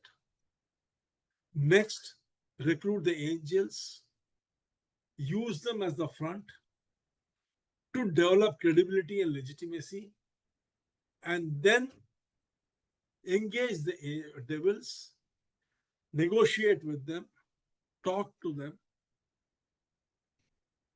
create their role in the project, reduce the losses which will accrue because of the problems that they can create, neutralize them by blocking their problem creating power. That brings us to the question of how to identify angels, devils, and consigliaries. There are 6 different ways you can do it. Observe behavior in meeting. By observing behavior of people in the meeting, the surface signals will tell you. We will see what are the signals that you should observe. The second is use micro request test. There is a test called the micro request test. When the micro request test is given to the 3 types of people, the results are totally different. So if you have 25 people in your team, you distribute this micro request test to all the 25. The results which it will produce will show you who are the angels, who are the devils, and who are the consigliaries. Third, loss analysis. Ask one simple question privately to each of the 25 people who are there in your team. The same question. Ask each one of them privately. The reply they give you will tell you which category they fall in. Watch people who go to for clarification. This is a wonderful way of identifying consigliaries. There'll be someone to whom people will go for clarification. And in all probability, this person will not be a person of position and authority.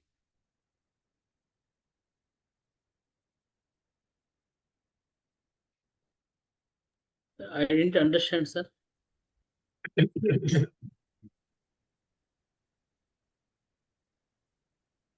You see, Like in the company like JSW, many people of a very old position, trusted lieutenant of the owner, they might be knowing the family tradition, how the payments are made, how the rishwat are paid, and those kind of things. Those people are consigliers. They are not at a very high position, but they are trusted lieutenants, and they are involved in all the nitty-gritties of insider job, which yes. even the best person or the president or GMs are not interested to. Well, you see, you can't go and ask them that. They will say, well, if you go and ask the president, he will say, "What? This is nothing to do with you. This is of no concern to you." But this person will tell. Even drivers of the CO, they give a lot of vital information. Yes, drivers are very important people because they hear to all the conversation which is happening in the back seat. Yes, PA also. PA, drivers are very, very, very important. Very I'm telling you. sensitive position, yes. The husband and wife are talking in the back about the HOD of the department, and the Yes. driver is hearing everything. Yes, their ears are very sharp and open always. So if you are wearing a hearing aid, don't become a driver.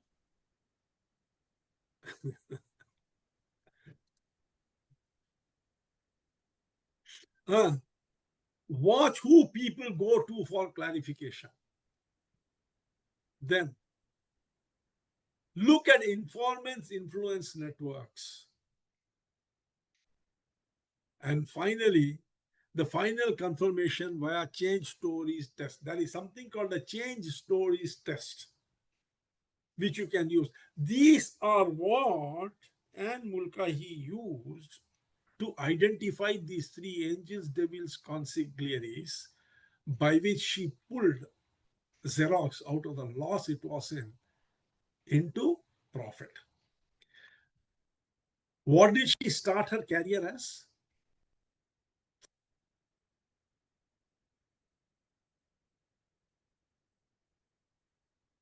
Huh? What did Anne Mulcahy start her career as? You don't remember? Yeah, it was low level. She started her career as a field sales representative. Means what? She was not highly educated, but she was extraordinarily street smart. She was very intelligent. She grew through the ranks to hold important position. Ultimately, in 2001, she was made the president of Rank Xerox when the company was in debt of $17 billion and it was going to be closed off. It had a $17 billion debt and 154 million only in cash it had.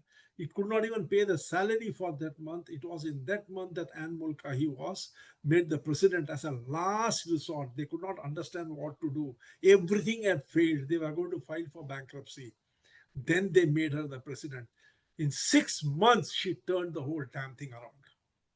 And what we are going to be discussing, all these are taken from the case study of Xerox turnaround. Arun sir, All, huh? Yeah. I didn't understand how that what is field sales representative can be identified or selected as a for this problem Field sales resolution. representative was not selected, Hanumantrao ji. Field sales representative, she started her career as in 1976. Then she grew through the ranks one by one to reach the top. But if you are going to join as a field sales representative, what is your educational qualification? Generally, MBA generally they will do. Why would an MBA go and join as a field sales representative? Will do doctorate in nuclear physics and join as what? An assistant engineer. So you see, she was just an ordinary graduate. And she joined as a field sales representative. The only difference between her and others was she was extraordinarily street smart. She knew, understood people. And that is why, she could do what she has done. She could identify people who will support her, who will benefit out of Xerox coming out. She identified people who had the information about the interests of the various groups in the organization. She identified people who had the highest amount to lose if things go wrong, the devils. And then she negotiated with them, she persuaded them, she convinced them, she coerced them to bring everything out. There are portions where she discussed with bankers. She called all the bankers and the investors together in one hall. Imagine 17 billion in debt, no money. Will you put more money? No, she got them to put more money. She told them very clearly, if you walk out of the door without committing money now, the 17 billion is gone. You lose. They said, no, what? But same thing she did, no, sir. Same thing I think in a Coffee Day also they have done. Coffee Day also, she did the same thing. You're right. Coffee Day, the owner's wife did the same thing. So you see, it all, remember, women are extremely good politicians. We men think we are intelligent. We are not. We are emotional. Women are very practical and they are very good politicians. You're right. Coffee Day owner also did the same thing. She called everyone. She said, if everything will go, you want ready to lose everything, go ahead. Or if you put in some more money, I can bring it out. She put in some more money. Same thing she did. So you see, she is the one who showed the world how to handle the political hurdles. Now that's what we are going to see. The test which she had done, all those things only, we are going to see how she found out who is the angel, who is the, and then this has all been validated by psychological research.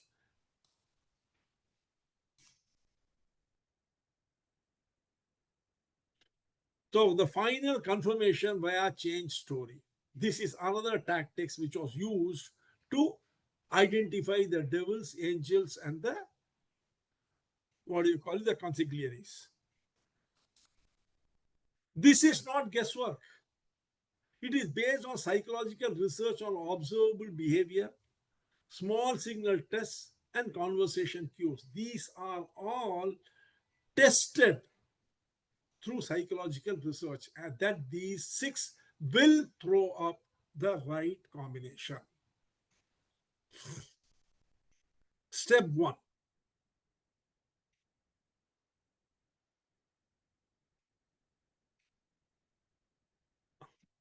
Observe behavior in meetings for surface signals. So how do angels behave in meetings? We attend meetings. When we attend meeting, what is our focus on? You have all attended meetings, isn't it? What do you mainly focus on?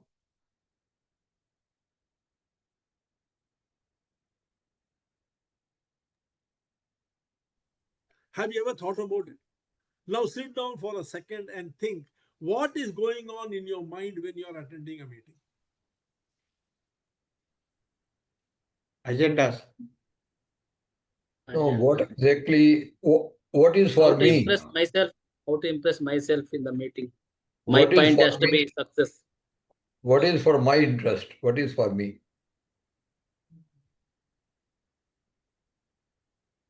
Most of the time, your focus is on what you are going to say, how you can say it, how you can influence the people and get your message across. That is what you are focusing on. Yes, sir. You are least concerned about what others are saying. Others. Even when others are saying something, you are trying to relate it with how it is aligned with you and what you can use from that to drive your agenda. So, what is the use? You never understand what is happening there. You never understand the type of people who are present there. You attend a meeting, come out with zero understanding of the type of people who have attended the meeting, right? Without realizing that the type of people who surround you only decides how much you will succeed. What you are saying or what they are saying is not the reason why you will succeed. Are you saying the truth when you are saying in the meeting? No. You are not speaking the truth. You are speaking something which will project you in a particular light. And that need not be the truth. The same thing is applicable to others. Do you realize that? Even they are not speaking the truth. So you go to a meeting and come out without understanding who is who. Next time you go to a meeting, don't do that. Watch who is telling what and what is the type of person he is. Observe behavior in meeting. When you observe the behavior in meeting, you will know who is a devil, who is an angel, and who is a consigliere. Now, in a meeting, the angels, they ask forward-looking questions. How can we make this work? They offer help voluntarily. You will find people who usually volunteer are angels. One person we have in the group who is a pure angel. Can anyone of you tell me who the person is?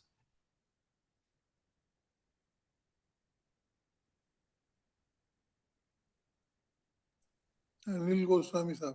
Anil Goswami.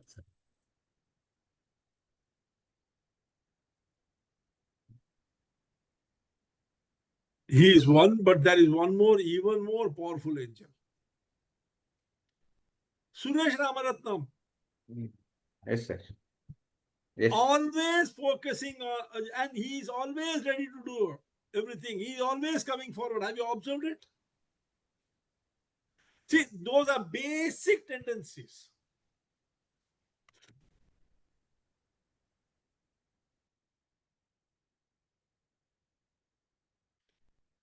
They offer help voluntarily. They speak with ownership. Listen to statements like, if we do this, we should also consider this. I can help with the pilot. Let's try it first before rejecting. So you see, these are statements which angels will make. How will the devils in the same time speak? They raise problems without proposing alternatives. They will only point out to the problem. They will not propose alternatives. They try to slow things down. They use procedural rules to block progress. Listen for statements like, we tried this before, it didn't work. This needs more analysis, benchmarking. Let's form a committee to evaluate. Please note, this is not malice. It indicates fear of loss. They fear that their position will be lost.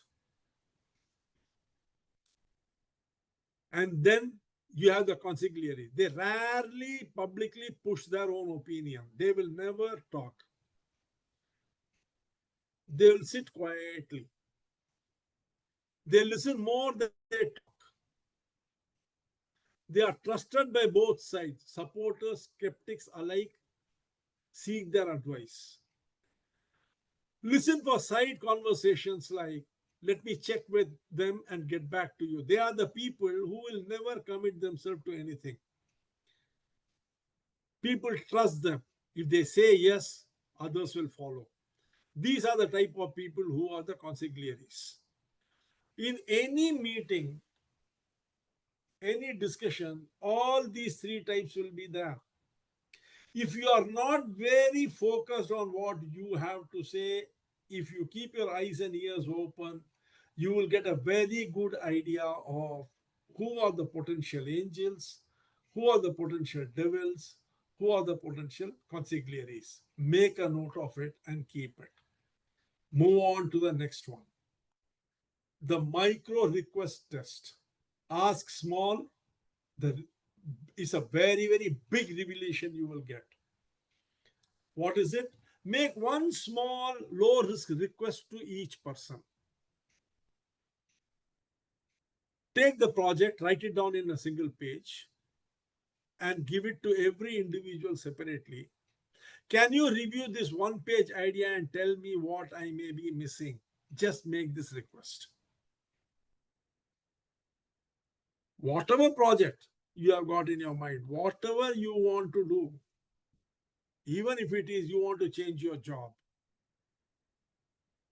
whatever it is that you want to do, you want to know who is what, right? Your intention is not to take advice from people. You want to know who is what. Who is an angel, who is a devil, who is a consigliere. That is what you want to know. So make a small request, write it down in a piece of paper, page. Distribute it to all the 25 separately.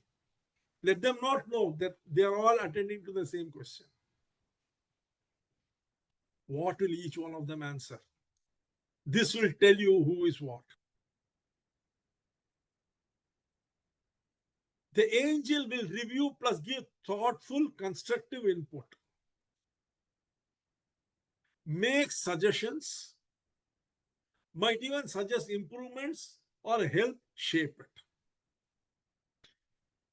They will not just give you their thoughtful review and constructive input, they will also make suggestions to and help you reshape it. What will the devil do? Will delay, avoid, or return vague criticism. They do not want to shape something they believe threatens them. Because according to a devil, everything which is not focused on them is threatening them. So they will either delay the response or avoid doing it or return it with some vague criticism which will not expose them. But one thing is for sure, you will not benefit anything from what they give you. because you know they will not make any positive or negative statement. It will be bland and nothing to do with it. The consigliere, they will edit the idea strategically and warn you. If you say like this, X will block you. This is the negative thing which that person will do. They will not oppose or support, they will advise. Their job is mainly to advise. They will not tell you, do this, don't do this. They will say, if you do this, this is what will happen. If you do this, this will happen. This person will react like this to this. This person will react like this to this. They are the people who are the consiglieres. They are the fundamentally, their type is the consigliere type, the advising type. The first one will give you very positive results, will even reshape the whole thing, correct it, and give it to you. That is the angel. The second will either not respond to you, will delay it, will avoid working on that one-page request that you have made. The third is they will tell you, advise you on how you should go about it.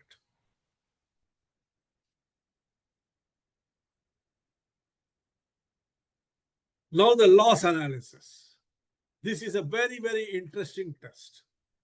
Ask one question privately, loss analysis test. Ask each person privately, if this change goes ahead, what do you think you or your team might lose? What will you lose? The angels will respond very rationally. They will talk about time, effort, some confusion initially. They will talk about losses which are practical, not identity based. The I question will not come in. They will talk very practically about the losses. The devils, they will talk about the loss of status, control, identity, and relevance. The real fear will show up. They will always say things like, I'm not sure where I fit in this. I've always been the one responsible for, so I don't know how this will be this I can support or whatever it is. This is the root of their resistance. The root of their resistance is status, control, identity, and relevance. So that is what they will keep focusing on, even if they are not involved in it.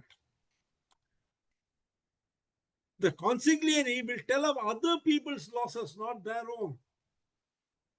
You might have asked, what do you think your team might lose? But they will not talk about that. They will talk, that person will lose this, that person will lose that. They speak in patterns, not personal emotion. If you announce it like this, XYZ will be sidelined. That is what they will say. You see, all these things will not take you much time. You have got, let us say, 20, 25 people. You can do this exercise in 2-3 days and identify the angels, the devils, and the consiglieres in your team very easily. And that will be a beautiful, roadmap for you to drive your strategies in your team and organization.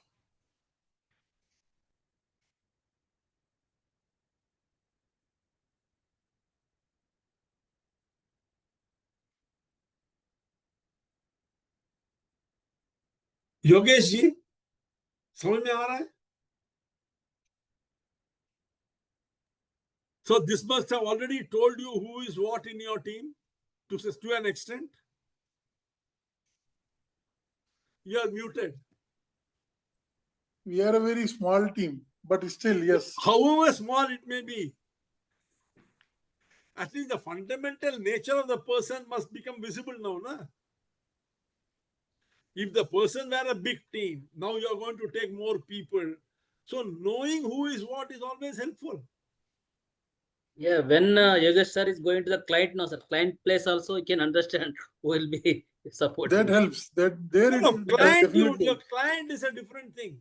do it with your team. Then client, you can't go and distribute this in your client. The client doesn't know you. How will Not he like help that, you? Arun sir. Now, what I mean is, example, sir will go with the client, no? They will give the project. They will identify some team. They will give the team to him to implement the certificate. That time he has to understand who are the people. Yeah, Sometimes then, For- once for they the have project. become part, then he can do it. yeah, there I see. Who are You for see, the He can project, tell who to are the going to management. put the spanner in the project. Yes, that will give you a very good idea. You see, the whole idea is once you start, see, please understand one thing. Subconsciously it is being done, but now we have a method and consciously it can be done. See, once you know the principles behind it, and once you master it, it becomes second nature to you.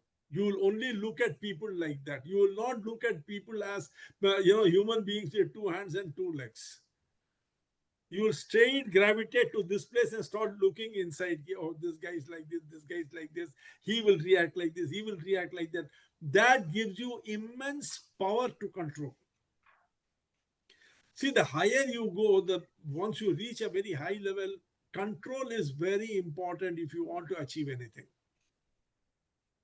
But Arun sir, And what you that, may observe, Arun sir, when we are identifying these devils, no, they will be very powerful also. I seen that time. Huh? Just we know they are devils, but we cannot do anything. Let just leave, and we have to manage these people.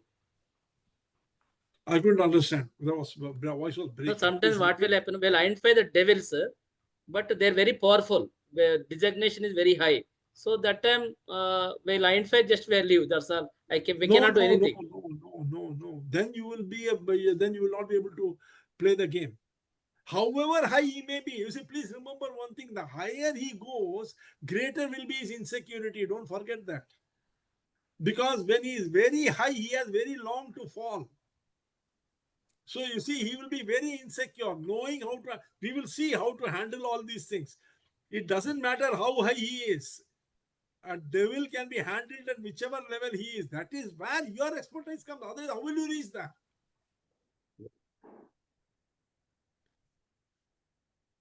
You have to handle him. Then, what is the fourth? Watch who people, go to for clarification. After a meeting, observe who do people check in with privately to understand what is really happening. That person is your consigliere. They translate ambiguity into meaning for others. He is the person. Don't keep beating around the bush here and there. This might be that. The person to whom people go for final clarification is the consigliere. He need not necessarily be the most powerful person in terms of hierarchy, but is always the most powerful person in terms of influence and information. Then look at informal influence networks. Angels are admired. They're always admired by people because they're always very positive. They always step forward. Who can escalate conflict? The devil is always feared or deferred to. If someone is feared or people don't want to go near him, invariably he will be the devil. And the trusted are the consiglieres. They are the people to whom others listen. So what does it mean? It means trust is not admiration. Admiration is not fear. This is the distinction. This distinction is the key to being able to identify people. The person who is admired need not necessarily be trusted or feared. The person who is feared is never trusted or admired. And the person who is trusted is never feared or admired. So you should know how to separate the three. And each one of them has a role to play. First, recruit the person who can be trusted. Then go for the person who is admired. Then handle the person who is feared. Usually, people make the mistake of addressing the feared person first. They think, yeah, first let us handle this guy and get him out of the equation. Then we will do everything. That is wrong use of political capital. First, gather all the intelligence that you want. Get the consigliere.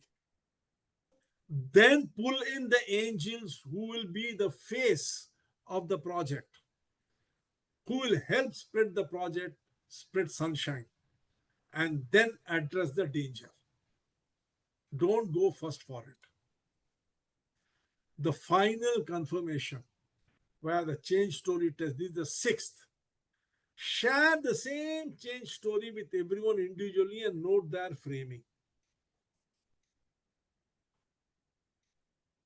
Same change story, whatever you want to achieve. You see, the change story is what? The end outcome of what you are trying to do. Share that. The angel will always say this is good for the organization or customer. Let me give you a simple example. Let us say you have got a new job. You have got a higher position and you have left. You are leaving. Okay? You spread the information among the 25 people.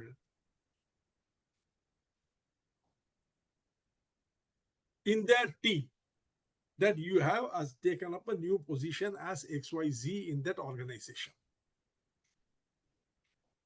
How do you think the people will react?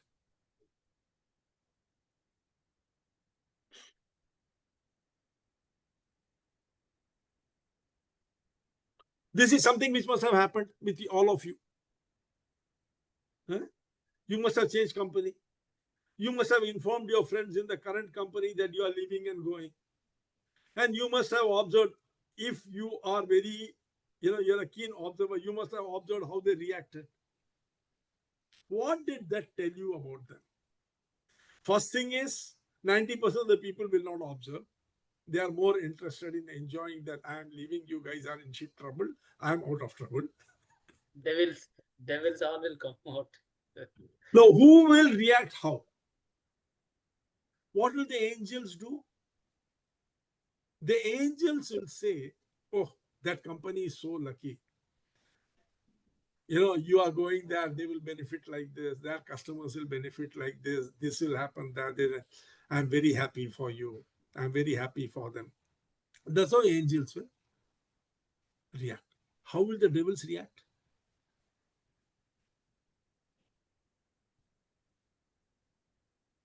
Devils told that there is a good action, good decision you are going, there is a like that they may tell. No. Thank God you are going out.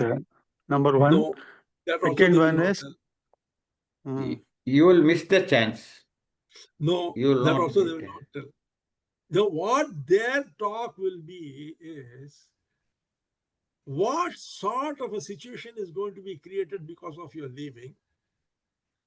What are the powers available for redistribution and how they can get what they can get? Who will be the person to come and replace you and how that will change the equation? They will start making all those calculations. And what is the consigliere? How will he react? He will tell you, when you go there, go and meet that gentleman. He will be able to help you.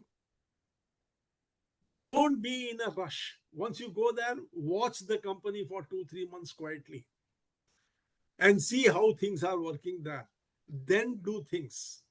Don't rush and do things. They will advise you on how to ensure that you address the new assignment. Are you understanding what I'm telling? This is how the three will work differently. They will respond differently. This is good for the organization. The devils question will be, what happens to my authority, access, and control? How, what your change story, how it is affecting that? And consequently, here is how to time this and whom to talk to the first. In other words, they will advise you on how you should go about it. This, you see, fundamentally, these people will be like this. In most circumstances, they will be behaving like this only. The consigliaries, the devils, and the angels. Now, putting it together, a simple playbook. What do you do before launching, during rollout, after rollout of your strategy? Before launching, make them co-designers. Get them to use their brain along with you and work with you. Give them the public voice. Let them be the face of the public. Celebrate them publicly, because that will get you better support and coordination from them. Number two, the devils. Understand their loss. Offer role scope concessions. They are purely people who are on what's in it for me. They are only interested in that. Offer role scope concessions. Give win to maintain dignity. For them, role, status, all these are very important. So constantly give the wins to them so that their dignity and exposure and visibility is maintained. The consigliere asks for insights on where resistance will come from. Pick their brains to understand where the problems will come from. Ask them how to pace announcements. Take their advice on how to pace the announcements and take the decision. But never bring them openly into the open. Debrief them privately and refine the strategy on your own. Involve them as little as possible. But be in close touch with them, work with them so that you be able to get their private intelligence. Arun sir, I have a question. Yeah. Before slide. Here, people also may change based on the context, angel to devils, devils to angels, something like that will be there. Otherwise, to some angels extent, to angels only. to some extent, they will change, but fundamental nature will not change. Okay. A Fundamental person nature can will be both angel as well as consigliere. see, but all the three will be there in everyone, Jain Saab. Everyone. All the three will be there in everyone, but one of them will be very predominant. Dominant. Angels are people who will naturally be helpful. And if you can trigger in the benefit for them, they will be fully for you. Consigliere will be those who will basically be neutral, will want to be well informed. They feel that their power emanates by knowing all the people in the ecosystem, and they will work with both the sides.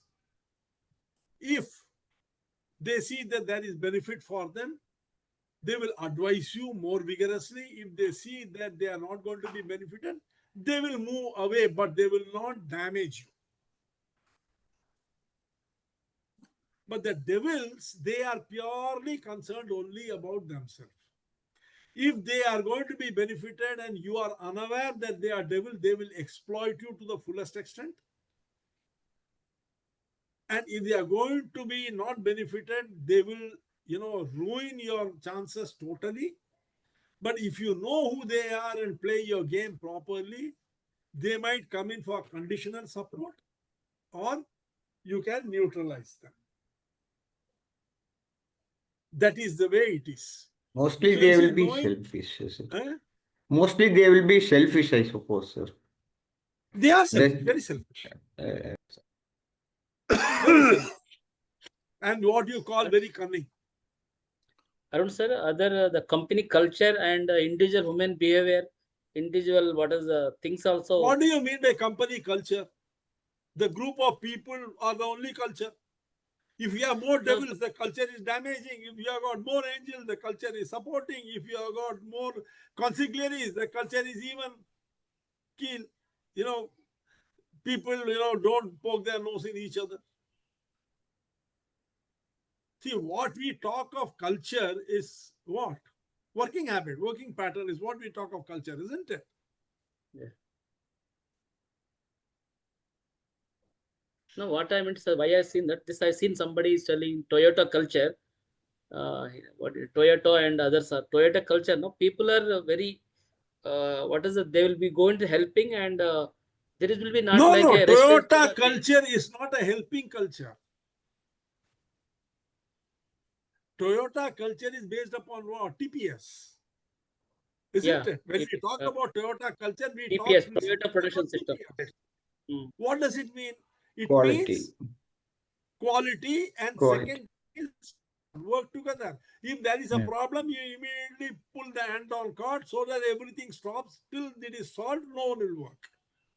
So everyone gets affected. Everyone tries to solve the problem. So you see, that is a totally different thing. Like Google culture. What is Google culture? Everyone has their own creativity they can use and work. There is no any fixed timing. You can work for 8 hours. You can come in at whatever time and work for 8 hours and go at whatever time you want. But their outcome is more important than output. They believe more in the outcome than in the work itself. No, what So you I see, meant to say, sir, no, what I meant to say, in devil culture, some companies, they may not, the culture is not accept that requirement maybe. Sometimes I should there is be, nothing called devil culture, Mr. no, just There I'm are telling, we only cannot, devils. There's nothing called devil culture. What is a devil? Western, Devil is something like a it, person, not working in the devil team. is a person who is basically highly insecure. I understand. The more insecure you are, the more devilish you become. The No, more why territorial. insecure, sir? Why the insecurity due to the company also? No, sir. Sometimes the company is sacking the people, more people means due to that Then fear also. who is company? Have you seen a person called company? Have you seen a company going by auto rickshaw? There is nothing called company. It is all people who are the company. If you say a company has got a culture of harassment, what does it mean? It means that people are not transparent. People are more territorial. Performance is silo-based. Resources are, again, cornered whether it is required or not. All these are what? Expressions of insecurity. Lack of sharing. That means what? The right type of people have not been recruited. The right training has not been given. The right working environment has not been provided. These are all policy deficiencies. See, that's a different thing altogether. How to create a culture is a different thing.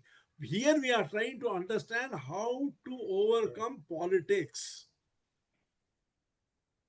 And to Yes, sir. overcome politics, you need to understand all the three different types of categories of people who are there. The angels are there, the devils are there, the consigliaries are there. Okay?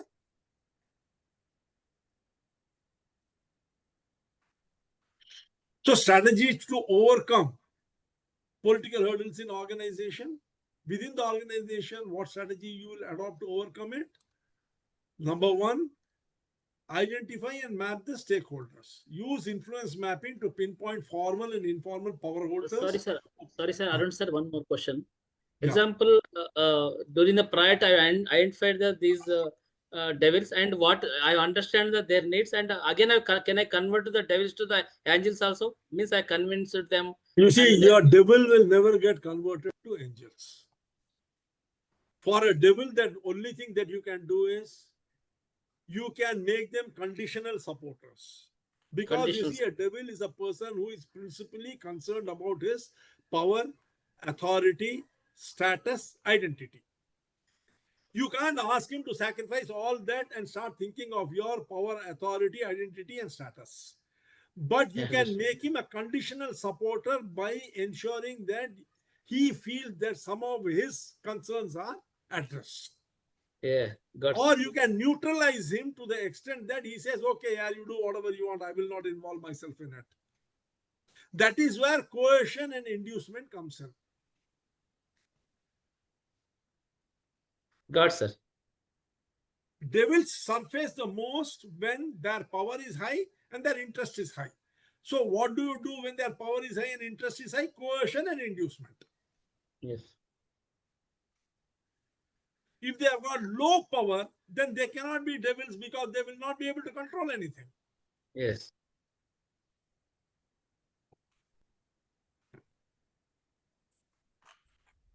Hanuman sir, once you start using these things, you will see how it works out in real life. Then you will be able to identify it correctly.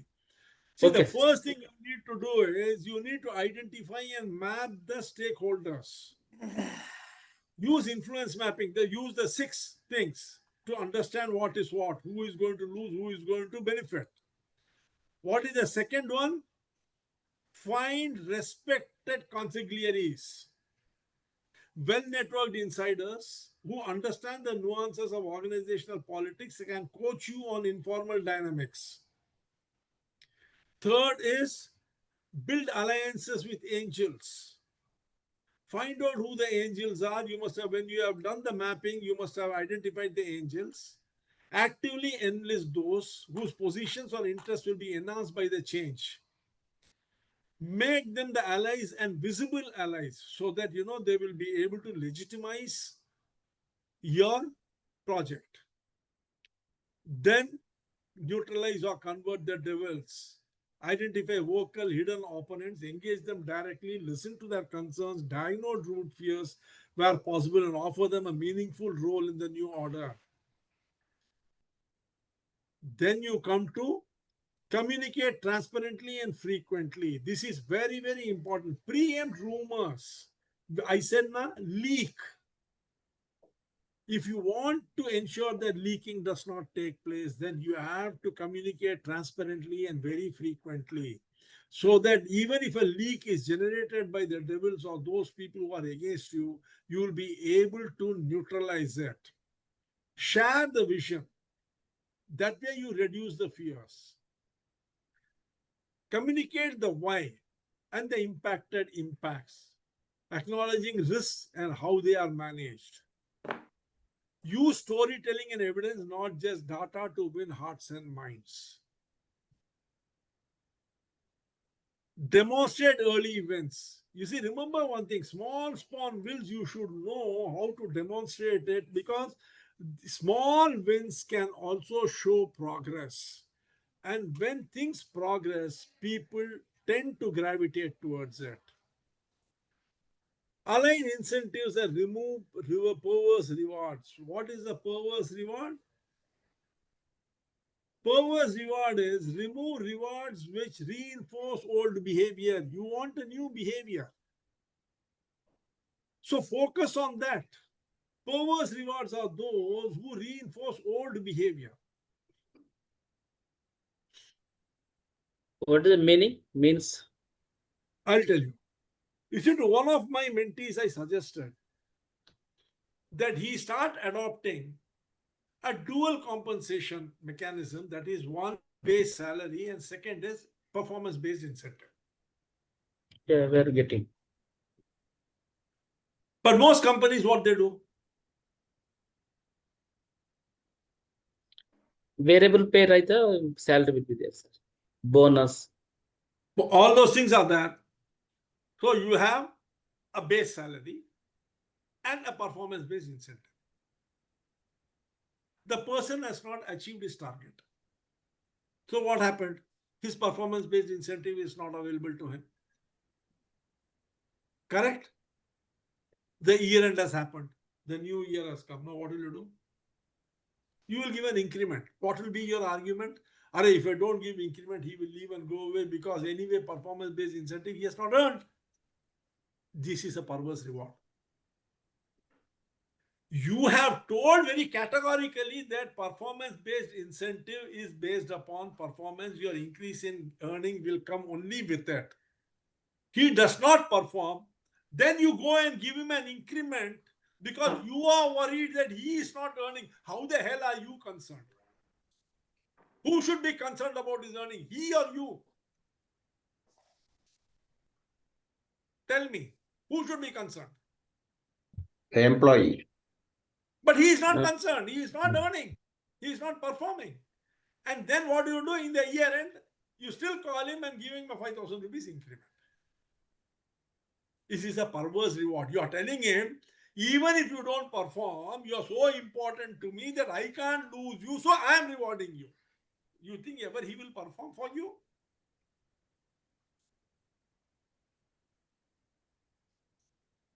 This is perverse rewarding.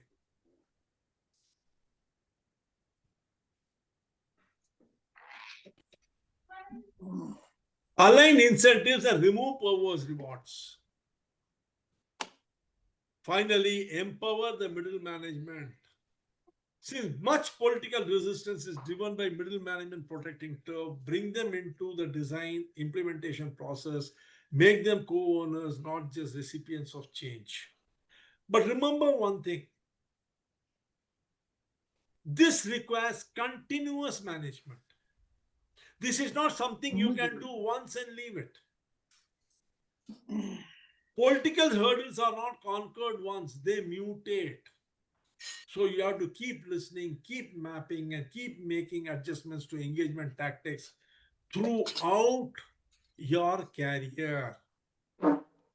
There is no end to this.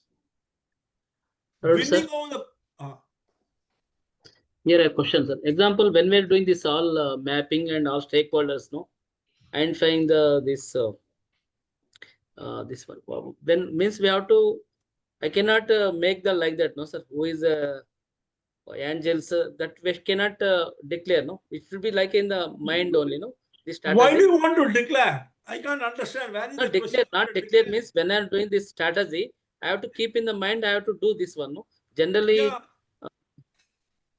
Generally, we'll be doing the mapping in the stakeholders who is the influencer by writing the project management. Like a customer. Again, see, political thing is not something which will put you on paper and then post it on the dashboard. So not that paper, I'm telling. Mind only we have to do, and we have to do like strategy. You Yeah, are playing politics. Yeah, understand. If you play politics, you succeed. If others play politics, you fail. Please understand. In my mapping, I can do my mapping only, sir. I can do in my paper. Better to have a. You can do wherever you want. Only thing is, it should be with you only. You should not go and advertise it to the world. But only we have to address in the. I have to address the things by the strategies. No, what I mean is I have to write in my mind. See, you know who is a devil. Yeah. Will you go and tell him you are a devil? Now I'm going to handle you like this? No, I won't tell, sir, but I will address in a strategy. I will implement. Yeah, you will create the strategy for it and then do it accordingly. So what will you do? If I find out that you are a devil, what will I do? What will I do first? Tell me. I will engage with him, no, sir. I have to engage. I will first try to understand what is it you are scared of losing. What is the expense of your power? What are the resources which are in your control? Who are the people whom you can influence? How you can damage what I am going to do? How you can influence the decisions I am going to take? Once I will map that, right? Then I will find out what is the reason you are scared of losing all these things. Then I will add those reasons. I will not tell you anything. Sir, here, can I update to my reporting officer? Sometimes in prior disclosure is doing hurdles. You have decided to ruin your career. Don't do that. Keep quiet. You know, there was a lady who was wearing dentures, false teeth. She got married. She went to her dentist and asked him, "Can I tell my husband I'm having false teeth?" You know what was the answer he gave him? He said, "Keep your mouth shut." I understand, sir. Okay. That is the question come up going and telling a reporting officer. No, supporting. Sometimes we can influence him through his that's I'm asking a doubt only. Can I do? That is wrong, guys. I'm asking. Are you a scientist? What's your basic qualification, Hanumanth Rao, sir? Mechanical engineering, sir. I've done. You stick to engineering. Okay. Human engineering doesn't seem to be your forte. Keep quiet. You see, you are interested in succeeding in your career, right? Understand. You are now trying to understand what is the type of different games that people play, how to neutralize it. There is no question of going and telling someone, there is no question of taking somebody else's help. No. In politics, you are not supposed to open your mouth. Understand, strategize, implement. But I understand other question, sir. Again, some people are very clever in the politics, sir. I am not that much effective, but I don't know. I am improving maybe. You will have to Sometimes I think learn. people There are is very no, politics. see, you see, I'll tell you, there is nothing like you can't learn. You have to learn. You want to succeed in life, you'll have to learn. Simple. Yeah. If you are hungry, you are shy to ask for food, you will starve. If you are hungry, you have to ask. Give me food, I am hungry. Keep your shyness away. Nothing can be done. All these things you are learning so that you can implement it. Go and implement it. Try to find out who is an angel, who is a devil, who is a consigliere. Yeah. If you have any difficulty, don't go and ask anyone else. Come and ask me. Okay, sir. Please, goodness sake, don't go and ask your boss or your subordinate, ki, Baba, you are a devil. Will you leave me alone? Don't ask him that. Yeah. If you have any problem, come and tell me. I will tell you how you can handle that. You told some strategies, sir. In meetings, some tests is there. So many tests you would have told. All those 6 tests are there. That will help you to identify. Some Once you have message. identified, if you have any difficulty in understanding how to handle it, you tell me, I will help you. Don't worry. But don't Okay. go and tell your boss that, see, this man is a bad man. He is controlling this. That man is a good man. You can take it. If you do Sir, that. people will tell, sir, like that. I've seen. Some are telling, sir, like that. I've seen. They will be complaining that person, this person is happening. I've seen. They are stupid. One single word. That is why English has a word called stupid. Don't do all those things.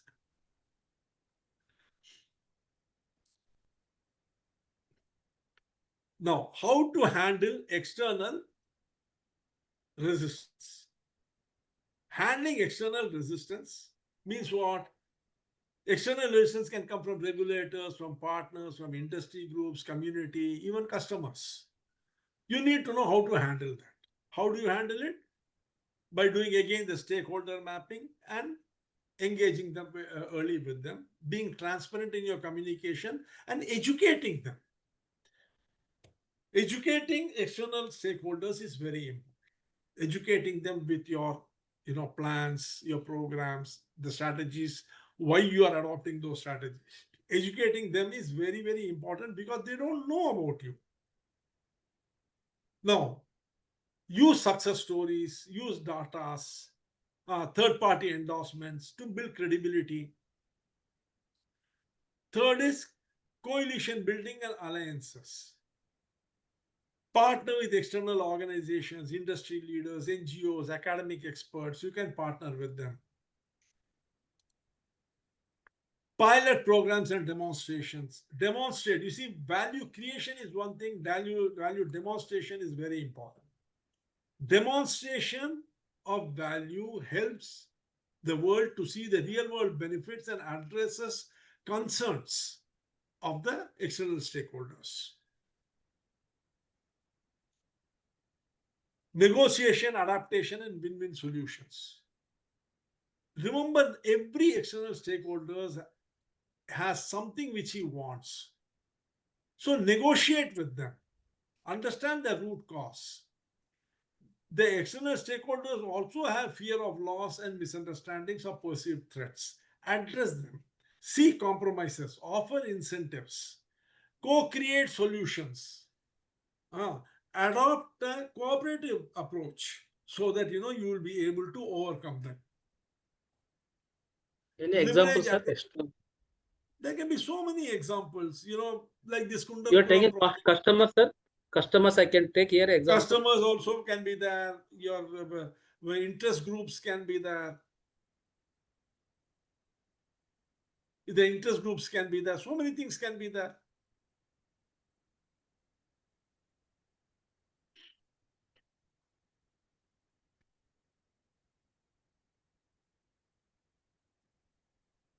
Regulatory and legal engagements are there.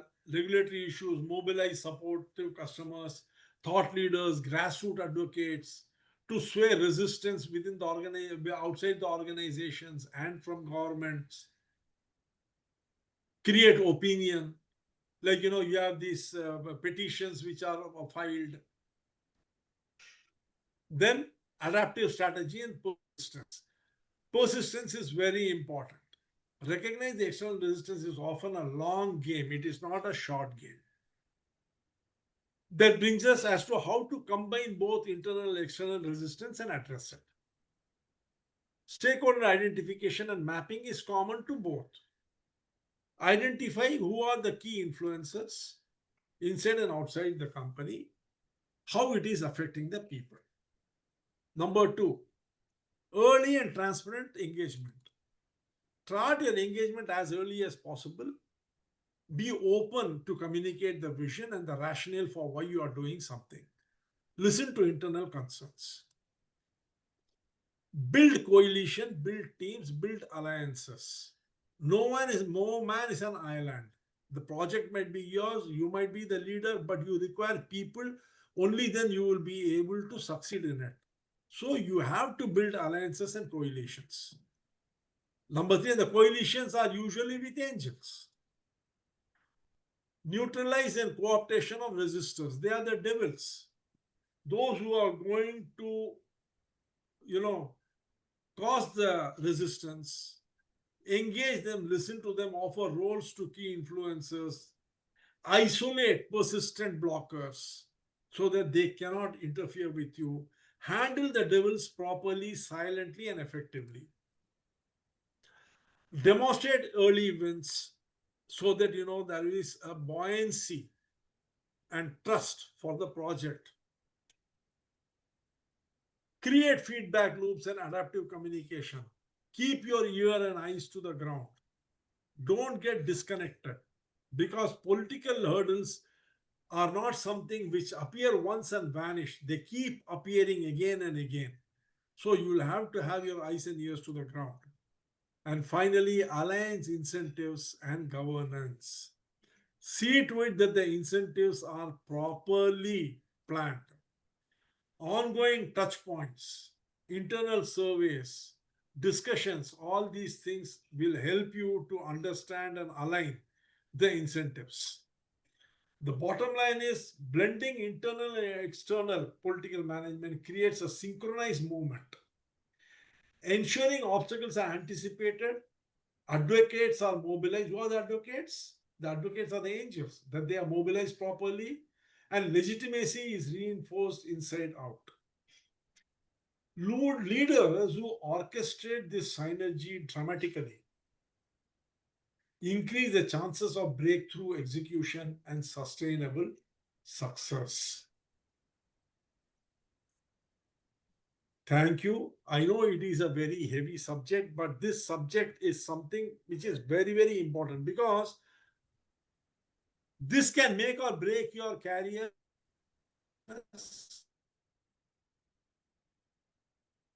How to strategically work with, the politics is very important.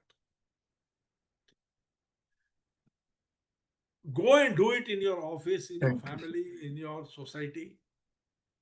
Identify the devils, the consigliaries, and the angels. If you have any difficulty or doubt in how to move through it, please talk to me. Don't do anything which will spoil your position. Any questions?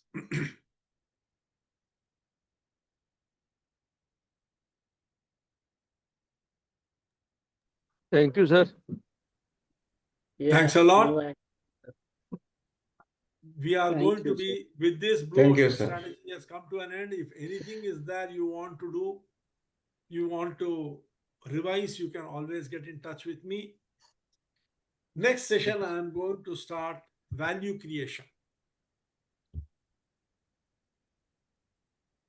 How you create value for the people around you, in your office, in the society, in the family.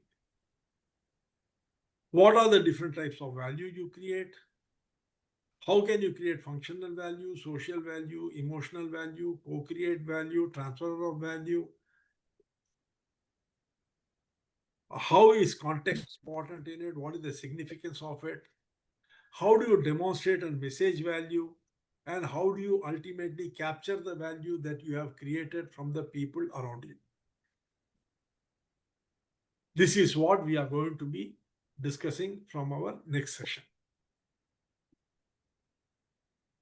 हाँ बोलिए बोलिए माथुर साहब.